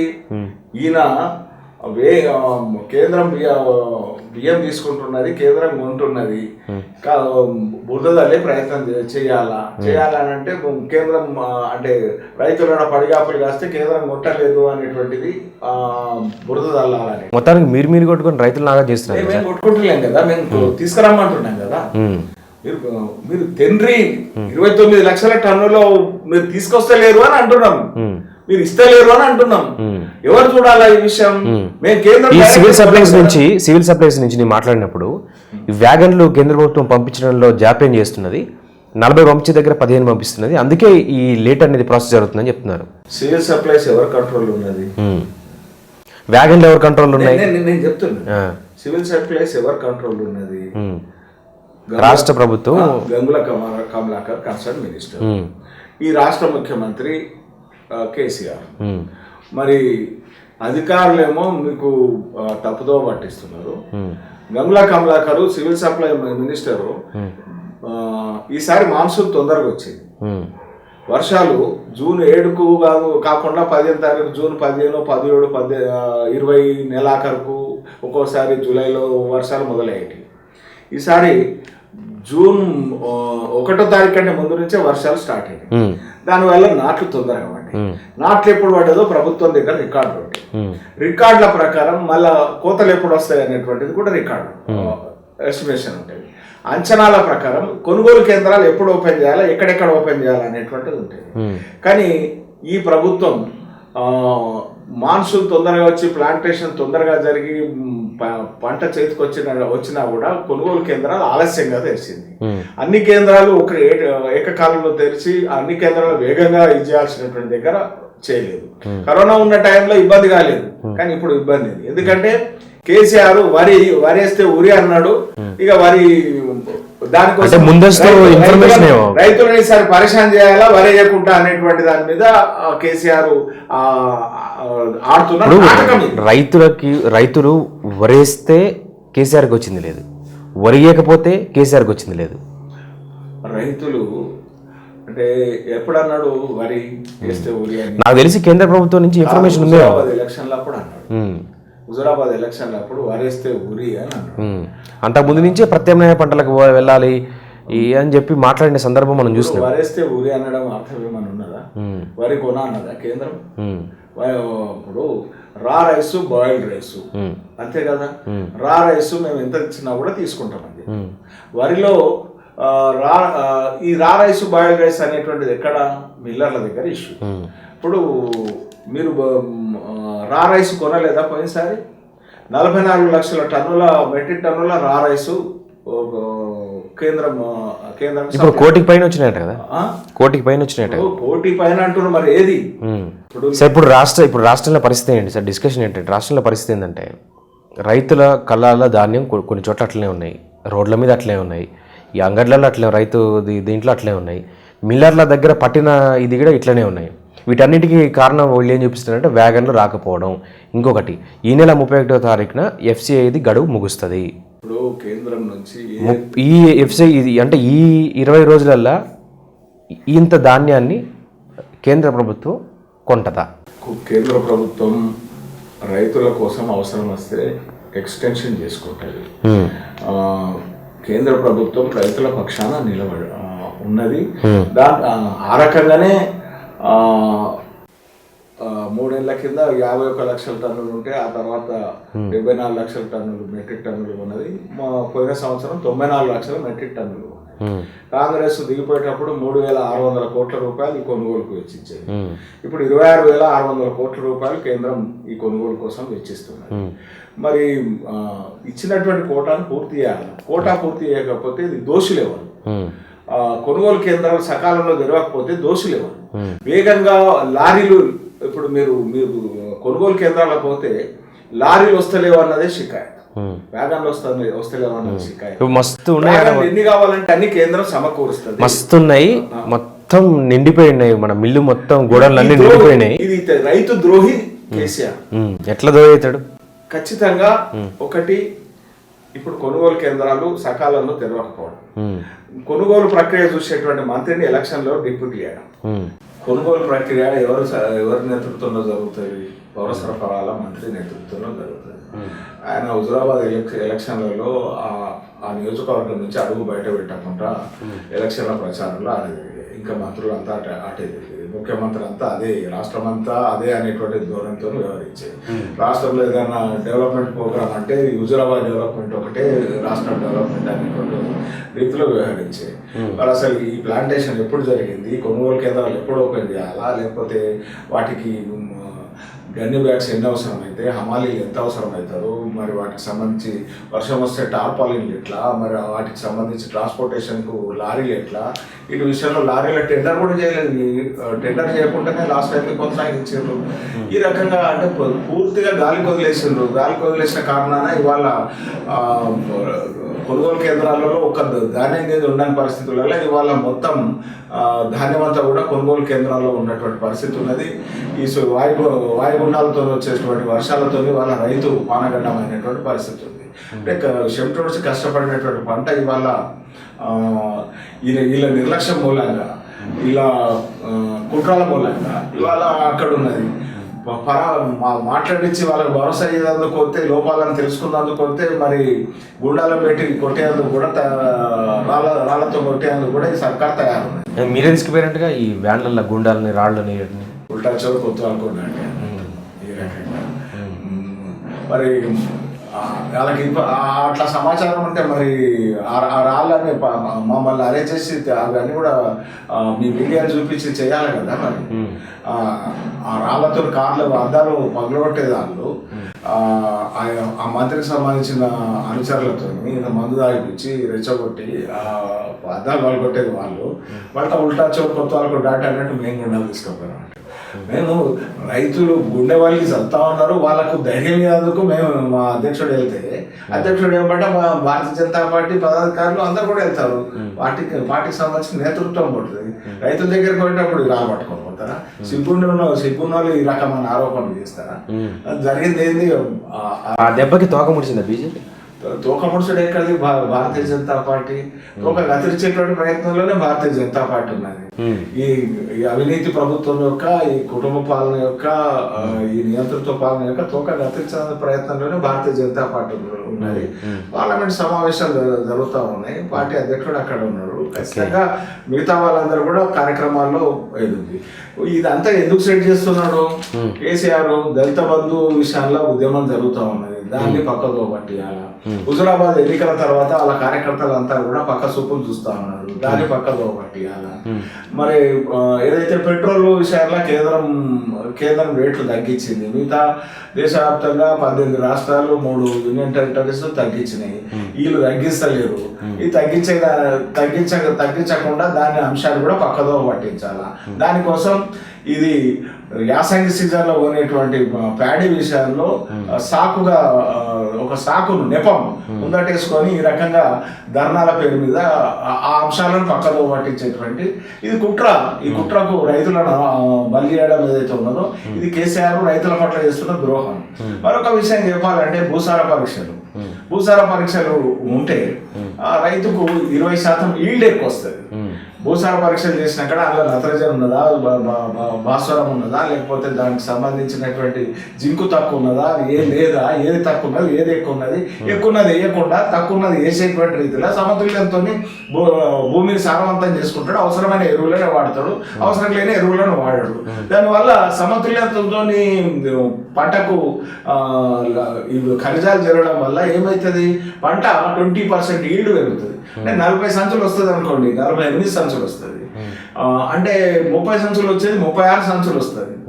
ఆ రకంగా అవకాశాలను దెబ్బతీసింది ఎవరు? చేయకుండా భూసార పరీక్షలు చేసినట్టుగా కేంద్రాన్ని తప్పుదో పట్టించినటువంటి ఈ రాష్ట్ర ముఖ్యమంత్రి. ఇది రైతులకు ద్రోహం కదా. మరి ఇవన్నీ చెప్తున్నారు, మరి ఎందుకు మీరు ప్రజల్లోకి ఇవన్నీ తీసుకెళ్తున్నాము అంటే ఏదైతే ఇప్పుడు మీ అటువంటి మీ ఛానల్స్, యూట్యూబ్ ఛానల్స్ చూపించవచ్చు, లేకపోతే ఇప్పుడు కేసీఆర్ కనుసన్నల్లో నడిచేటువంటి కానీ కేసీఆర్ మెడ మీద కత్తి పెడితే వాటిని ఒత్తి పెట్టుకొని దిగమింగుతున్నటువంటి వాళ్ళు కానీ కొంత బయటకు పూర్తి వాస్తవాలను వెల్లడించేటువంటి పరిస్థితి లేదు. ఇప్పుడు ఆ పరిస్థితి ఉత్పన్నం అవుతున్నది. ఇప్పుడు ఆ క్లచెస్ నుంచి బయట వస్తున్నటువంటి ఇన్ని రోజులు ఎక్కడ ఫెయిల్ అయింది బీజేపీ ప్రజల్లోకి వెళ్ళే దాంట్లో? భారతీయ జనతా పార్టీ ఎప్పుడు కూడా పోరాటం చేస్తుంది. ఏదైతే మొదట్లో కొత్త రాష్ట్రం, ధనిక రాష్ట్రం ప్రజలను మభ్యపెట్టారు, మేము చెప్పింది వినేటువంటి పరిస్థితులు లేవు. ఇవాళ ప్రజలకు వాస్తవాలు అర్థమవుతున్నాయి, మా దిక్కు దృష్టి పెట్టిర్రు, మేము చెప్పేది ఆలోచిస్తున్నారు. ఇవాళ విషయం అర్థమవుతా ఉన్నది. ఇంకో విషయం ఏంటంటే ఇప్పుడు ప్రధానమంత్రి ఫసల్ బీమా యోజన అనేటువంటిది నీరుగార్చడం వల్ల ఈసారి నా వాటా నేను ఇయ్యని తెగేసి చెప్పడం వల్ల కేంద్రం వాటా ఇస్తున్నా కూడా ఈయన వాటా ఇవ్వకపోవడం వల్ల ఇవాళ ఫసల్ బీమా యోజన కింద కవరేజ్ ఏదైతే ఉంటుందో అది రాకుండా అయిపోయింది. 11.5 లక్షల ఎకరాలలో 2 విడతలు, ఒకసారి 6.5 లక్షల ఎకరాలు, ఒకసారి 11 లక్షల ఎకరాలు, 17.5 లక్షల ఎకరాల్లో పంట నష్టం అయిపోయింది. వాళ్ళు నిన్న పోతే అటు సైడ్ వాళ్ళు ఆవేదన చెప్తున్నారు. జనగాము కార్యవర్గ సమావేశం పోతే వాళ్ళ రైతు ప్రతినిధులు ఉన్నారు, వాళ్ళు చెప్తున్నారు లక్షల ఎకరాలలో పంట నష్టమైంది కానీ మరి ఏది కూడా వచ్చే పరిస్థితి లేదు. ఈయన ప్రధానమంత్రి ఫసల్ బీమా యోజనకు తన అభ్యంతరం చెప్పకపోతే ఇవాళ పంట పూర్తిగా ఎంత విలువ అవుతుందో అంత వాళ్ళు కట్టించేది ఏజెన్సీలు. కనీసం కేంద్రం నుంచి ఇన్పుట్ సబ్సిడీ వస్తుంది, ఎకరానికి 5,000 దాదాపున ఇన్పుట్ సబ్సిడీ వస్తుంది. ఆ ఇన్పుట్ సబ్సిడీకి కూడా ఈ రాష్ట్రం సర్వే చేసి నష్టాన్ని కేంద్రానికి పంపించాలి. ఇప్పుడు ఈయన ఫసల్ బీమా యోజన రాకుండా అడ్డుకున్నటువంటి కారణాన్ని ఈయన దోషిగా నిలబడుతున్నారు. ఇప్పుడు ఒకవేళ మీరన్నట్టే ఫసల్ బీమా యోజన అడ్డుకోవడం వల్ల కేసీఆర్కి వచ్చే లాభం ఏంటి? కేసీఆర్కి వచ్చే లాభం కాదు. ప్రధానమంత్రి ఫసల్ బీమా యోజన అంటే ప్రధానమంత్రి ఫసల్ బీమా యోజన కదా, అందుకని ప్రధానమంత్రి ఎక్కడ ఇలా హృదయాల్లో ముద్ర అవుతుంది అనేటువంటి చెరగని ముద్ర వేస్తాడు అనేటువంటి ఉద్దేశంతో ఆ ఫసల్ బీమా యోజన నీరుగార్చాడు. రైతులకు లాభమైనా ఈయనకు నాకు రాజకీయంగా నష్టమవుతుందేమో అనేటువంటి అపోహ ఆ రకం, దానివల్ల కుట్ర రైతులకు రాకుండా ఈ రకంగా వ్యవహరించడం రైతు ద్రోహము. మరొకటి, గతంలో ఏదైతే ఇన్పుట్ సబ్సిడీ కేంద్రం ఇచ్చింది దానికి సంబంధించిన వివరాలు కూడా ఇప్పుడు ఆ ఇన్పుట్ సబ్సిడీకి రాష్ట్రం తన కాంట్రిబ్యూషన్ కొంత కలిపి రైతులకు ఇవ్వాలి. అటువంటిది కూడా ఇప్పటి వరకు ఇవ్వనటువంటి పరిస్థితి. 15-16 సంబంధించి కూడా ఇన్ఫర్మేషన్ యాక్ట్ కింద అడుగు దానికి సంబంధించిన వివరాలు ఇస్తలేరు, అది పరిస్థితి. ఈ రకంగా రైతుల పట్ల ఇవాళ కేంద్రం రైతుల కోసం ఏదైతే డిఏపి ఫర్టిలైజర్ ఏదైతే ఉన్నదో గతంలో ఉన్నదానికి 500 సబ్సిడీ ఉంటే ఇప్పుడు ఇంక 700 ఇంక్లూడ్ చేసింది. ఎరువుల ధరలు పెరగకుండా చూసింది, కరువు లేకుండా ఎరువులు అందిస్తా ఉన్నది. అంతకుముందు ఎరువుల కోసం సొసైటీల దగ్గర చెప్పుల లైన్లో పెట్టి బాగా పాలు తీయడానికి పోయేటువంటి పరిస్థితి ఉంటుండే. ఇప్పుడు ఆ పరిస్థితి లేదు, ఎరువులు కరువు లేకుండా ఎరువులు వస్తున్నాయి. మరి ఏదైతే ఫార్మ్ మెకనైజేషన్ కింద ట్రాక్టర్లు 25,000 ట్రాక్టర్లకు 825 కోట్ల సబ్సిడీ కేంద్రం ఇచ్చింది. వీళ్ళు వాళ్ళ కార్యకర్తలకు లేకుంటే వేరే పార్టీలకు వస్తే వాళ్ళ ట్రాక్టర్లు ఇచ్చింది తప్ప రైతులలో వారు నిజంగా అర్హత ప్రామాణికంగా సెలెక్ట్ చేసినటువంటి పరిస్థితి లేదు. అంటే ఇది రైతుల పట్ల ఏ రకంగా వ్యవహరించాలో ఆ రకంగా వ్యవహరిస్తలేరు. విత్తనాలు ఇచ్చలేదు, విత్తనాలు రైతులకు సరఫరా చేయాలి. ఈ పంట మార్చమంటావు, ఈ పంట ఏమంటావు, ఆ పంటకు సంబంధించిన విత్తనాలు లేవు, దిక్కే లేవు. ఈ మరి ఒక ప్రణాళిక లేదు, ఒక పద్ధతి లేదు. రాజకీయం కోసం ఆ కలుగులో నుంచి ఎలక బయటకు వస్తుంది, అవసరం ఉన్నది అందుకుంటుంది, బయటకు మళ్ళా కలుగులకే పోతుంది. అట్లున్నది కేసీఆర్. ఆ ఫామ్ హౌస్లోకి వెళ్ళి కానీ ఆ ప్రగతి భవన్లోకి వెళ్ళి కానీ ఏదన్నా ఆయన వ్యక్తిగత స్వార్థానికి అవసరమైంది ఉన్నప్పుడు బయటకు వస్తాడు, లోపలికి పోతాడు. ఆ రకంగా అంటే ఆరోగ్యం విషయంలో తెలంగాణ ప్రజానిక నిలువున మోసం చేసినటువంటి వ్యక్తి ఎవరంటే కేసీఆర్. అసెంబ్లీ సాక్షిగా అది ఆయన నిపుణులతో మాట్లాడాలి కదా. ఇది కరోనా వస్తుందా రాదా, వచ్చిన ఏ రకంగా దానికి సంబంధించిన విషయాలు తెలుసుకోకుండా నోటికి వచ్చింది మాట్లాడడం ఈయనకు అలవాటు అయిపోయింది. కన్సర్న్ సబ్జెక్ట్ నిపుణులతో సంప్రదించడం కానీ, విభాగాలతో ముచ్చటించడం కానీ లేకుండా ఉచ్చరించడం అనేటువంటిది అసెంబ్లీ సాక్షిగా తెలిసి తెలియక మాట్లాడడం కానీ, అబద్ధాలు మాట్లాడడం కానీ ఈయన వల్లనే ఇది అసెంబ్లీ పట్ల ఉన్నటువంటి గౌరవం, అసెంబ్లీ అంటే ఉన్న శాంటిటీ ప్రశ్న సవాల్ ఎదురవుతున్నటువంటి పరిస్థితి. ఓకే, ఈటెల చేరిక గెలుపు బీజేపీకి జోషించిందా? 100%. భారతీయ జనతా పార్టీ దుబ్బాక గెలుపుతోని, ఆ తర్వాత జిహెచ్ఎంసీ గెలుపుతోని ముందుకెళ్ళింది. ఏదైతే కాంగ్రెస్ నుంచి ఎమ్మెల్యేలు గెలిచిన వాళ్ళు పార్టీ మారిపోయింది. కాంగ్రెస్ ఎమ్మెల్సీలు గతంలోనే పార్టీ మారిపోయింది. కాంగ్రెస్ నాయకత్వం, కేంద్రంలో కాంగ్రెస్కు నాయకత్వం లేదు. మరి దేశవ్యాప్తంగా కూడా కాంగ్రెస్కు ఒక సిద్ధాంతం లేదు. దేశ ప్రయోజనాల విషయంలో నిలబడ్డటువంటి సంఘటనలు లేవు. దేశ ప్రయోజనాల విషయంలో నిలబడ్డటువంటి సంఘటనలు లేవు. అంతేకాకుండా కొత్త రిక్రూట్మెంట్ కాంగ్రెస్లో లేనే లేదు. పాత్రలు లోపల దాచిపెట్టిన కండువ వేసుకొని బయటకు వచ్చేటువంటి పరిస్థితి ఉన్నది తప్ప ఇంకొకటి న్యూ బ్లడ్ అనేటువంటిది కాంగ్రెస్లో రావడం లేదు. లీడర్షిప్ మీద విశ్వాసం లేదు, సిద్ధాంతం లేదు, నిబద్ధత లేదు. తత్కారణంగా కొత్త రిక్రూట్మెంట్ లేదు. కాంగ్రెస్ అంతరించిపోతున్నటువంటి పార్టీ. భారతీయ జనతా పార్టీ ఇవాళ దుబ్బాక గెలుపు, జిహెచ్ఎంసీ గెలుపు, ఇవాళ హుజురాబాద్ గెలుపు, ఎమ్మెల్సీ ఎన్నికల్లో కాంగ్రెస్ యానో సుదూరంలో ఉన్నది. ఇక్కడ మనం గెలిచే సీటు దరిదాపు నైతికంగా గెలిచినాం ఇది హైదరాబాద్ ఎమ్మెల్సీకి సంబంధించి. మరి అదే రకంగా మేము సరే ఇండిపెండెంట్ క్యాండిడేట్లకు వెనుక ఉన్నా కూడా కాంగ్రెస్ కంటే మేమే ముందర ఉన్నాం రెట్టింపు ఓట్లతో. అట్లా చెప్పుకొని సంతోషిస్తారు. మేము సంతోషించడం కాదు, కాంగ్రెస్ అంతరిస్తుందా అని చెప్తున్నాం. దానికోసం మేము ఈ ప్రస్తావన చేస్తున్నాం. సరే, ఇప్పుడు ఈ ఆపరేషన్ ఆకర్షణ ఎప్పుడు స్టార్ట్ అవుతుంది? ఆపరేషన్ ఆకర్షణ అనేటువంటిది ఇది ఇవాళ స్టార్ట్ అవుతుంది, ఈ టైం ఫ్రేమ్లో క్లోజ్ అవుతుంది అనేది కాదు. ఇది ఎన్నికల వరకు కూడా భారతీయ జనతా పార్టీ ఎవరి నేతృత్వంలో జరుగుతుంది? ఈటలేనా? ఎవరికి సన్నిహితులు ఉంటే ఎవరికి ఇప్పుడు మరి టీఆర్ఎస్ పార్టీకి సన్నిహితంగా ఉన్న వాళ్ళు అందరికీ చేసిన వాళ్ళు ఈటెల గారే మీ పార్టీలో చేరారు, గెలిచారు. మరి ఆయన సెంటర్గా పెట్టి ఆకర్షిస్తారు అందరినీ. టీఆర్ఎస్ లో ఆరోపణలు ఉన్న వాళ్ళని కాకుండా టీఆర్ఎస్ లో ఆల్రెడీ చాలా మంది టచ్ లో ఉన్నారండి. ఎవరు సార్? టీఆర్ఎస్ లో నిబద్ధత ఉన్న వాళ్ళను ఉన్నారా? టచ్ లో ఉన్నారా? ఎవరన్నా బయట గొంతు పక్క దిగమింగుతున్నట్టు? అదే సార్, ఉన్నారు ఎవరు టీఆర్ఎస్ వాళ్ళు బీజేపీ టచ్ లో ఉన్నారా? ముందు తెలుస్తుంది కదా మీకు. అంటే ఊరికే అడుగుతున్నారు మామూలుగా. ఖచ్చితంగా ఉన్నారా లేదా? ఇప్పుడు పేర్లు వదిలే కానీ ఉన్నారా లేదా చెప్పండి. అంటే ఎక్కడైనా ఆ పరిస్థితి అక్కడ ఉన్నది.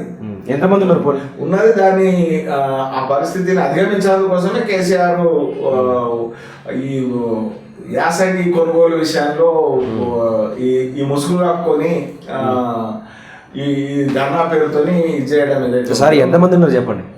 దాన్ని మీ కాలం తెలియజేస్తుంది. ఇప్పుడు మేము నంబర్ కానీ ఫలానా అని కానీ మేము చెప్పడానికి పేరు వద్దు. ఉన్నారా లేరా?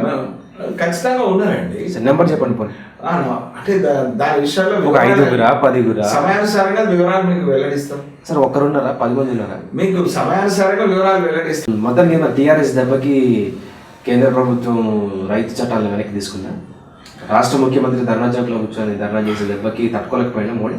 మొగులు దిక్కు చూసి వారు నాతోనే పడ్డది అని అనుకుంటే అది కొద్దిసేపు మొగులు ఉన్నప్పుడు మొగుల మీదకి చూడగానే కొద్దిసేపు ఇంకా వర్షం పడితే ఆ మొగుల మీదకి నేను చూసినా కాబట్టి వాన పడుతుంది అనుకుంటే ఎట్లుంటుందో ఇది కూడా గట్లనే. కేసీఆర్ గారు ధర్నా చౌక్లో కూకుండగానే కేంద్రము ఇదైందంటే కేంద్రం చాలా అంటే ప్రధానమంత్రి నరేంద్ర మోడీ గారు చాలా స్పష్టంగా చెప్పారు. మేము రైతులను ఎంతైతే కొంతమంది రైతులను మేము కన్విన్స్ చేయడంలో విఫలమైన దీని ప్రయోజనాలు అందుకని వెనక్కు తీసుకుంటున్నాం, మమ్మల్ని క్షమించండి. ఎందుకు క్షమించమన్నారు? ఈ ప్రయోజనకరమైనటువంటి చట్టం చేసినాక దాన్ని వెనుక్కు తీసుకోవాల్సినటువంటి పరిస్థితి నిర్మాణమైనటువంటి పరిస్థితుల వల్ల వెనుక్కు తీసుకుంటున్నాం. ఆ ప్రయోజనాలు మీకు అందకుండా వెనక్కి తీసుకుంటున్నందుకు క్షమించాం. అక్కడ అది పక్కదో పట్టేటువంటి పరిస్థితి ఉండే ఉద్యమం. దాంట్లో అరాచక శక్తులు కానీ దేశ వ్యతిరేక శక్తులు కానీ. కానీ ఏ మాటగా మాట ఒప్పుకోవాలి, పంజాబ్ రైతులు అన్ని రోజుల పాటు రోడ్డు మీదకి వచ్చి నిలబడి కేంద్ర ప్రభుత్వాన్ని వెనక్కి తీసుకుని లాగేశారు. అంటే దాంట్లో మీకు తెలుసు, దాంట్లో ఫండింగ్ వేరే దేశాల నుంచి ఫండింగ్, దీని మీద కామెంట్స్ వేరే దేశాల నుంచి కామెంట్స్. ఇది రైతుల ఉద్యమం ఒక వేరే దేశాల ఫండింగ్ అయినా కూడా ఆ దెబ్బకి తీసుకున్నారు. వేరే దేశాలు ఏ ఉద్దేశంతో రైతుల ప్రయోజనం కోసం, వేరే దేశాలకు సంబంధించిన వాళ్ళు రైతుల ప్రయోజనం కోసం ఇస్తారు, వాళ్ళ ఎజెండా వేరే ఉంటుంది. దాని కారణాన అది ఉద్యమం పక్కదో పడుతున్నది. రైతుల ప్రయోజనాలకు దాటి దేశ ప్రయోజనానికి, దేశ భద్రతకు సవాల్గా పరిగణించే పరిస్థితి ఉన్నది. కాబట్టి అటువంటి పరిస్థితులను రాకుండా నిరోధించేందుకోసం నరేంద్ర మోడీ గారు నిర్ణయం తీసుకున్నారు. అట్లాగే ఈటెల గారికి సంబంధించి కీలక బాధ్యతలు అప్పచెప్పారు కేంద్ర ప్రభుత్వం నుంచి అంటున్నారు, ఏంటవి? ఈటెల రాజేందర్ గారు జాతీయ కార్యవర్గ సభ్యులు. ఈటెల రాజేందర్ గారు బలమైనటువంటి నేపథ్యం ఉన్నటువంటి ఉద్యమకారుడు. ఈటెల రాజేందర్ గారు ప్రతిపక్షంలో, అధికార పక్షంలో అన్ని కోణాల నుంచి ఈ రాజకీయాలను అవపోసన పట్టినటువంటి వ్యక్తి, అత్యంత ప్రజాభిమానం కలిగినటువంటి వ్యక్తి.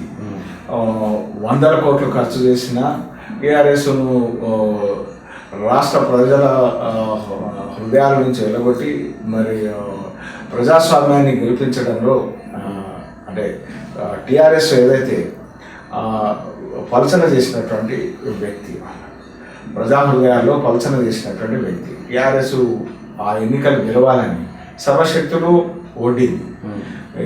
ఏమి కేసీఆర్ నెత్తిలో ఎన్ని ప్రణాళికలు ఉన్నాయో, ఎన్ని కుట్రలు ఉన్నాయో అన్నీ కూడా ఉపయోగించింది. అంటే రాష్ట్ర యంత్రాంగం, రాష్ట్ర ప్రభుత్వం అక్కడ ఎన్నిక కొట్లాడినా కూడా ఓడిపోయింది. ఇది రాష్ట్ర ప్రభుత్వాన్ని ఓడించింది ఈ రకంగా. కానీ వారు సాధారణమైనటువంటి వ్యక్తి కాదు. వారికి ఉన్నటువంటి శక్తిని పార్టీ పూర్తిగా వినియోగించుకుంటారు. ఈ రీసెంట్గా ఏమైనా బాధ్యత అప్పగించారా ఈటెల గారికి? అంటే వారు డైరెక్ట్ కేంద్రంతోనే, కేంద్ర ప్రభుత్వంలోని పెద్దలతోనే వారు సంపర్కంలో ఉన్నారు.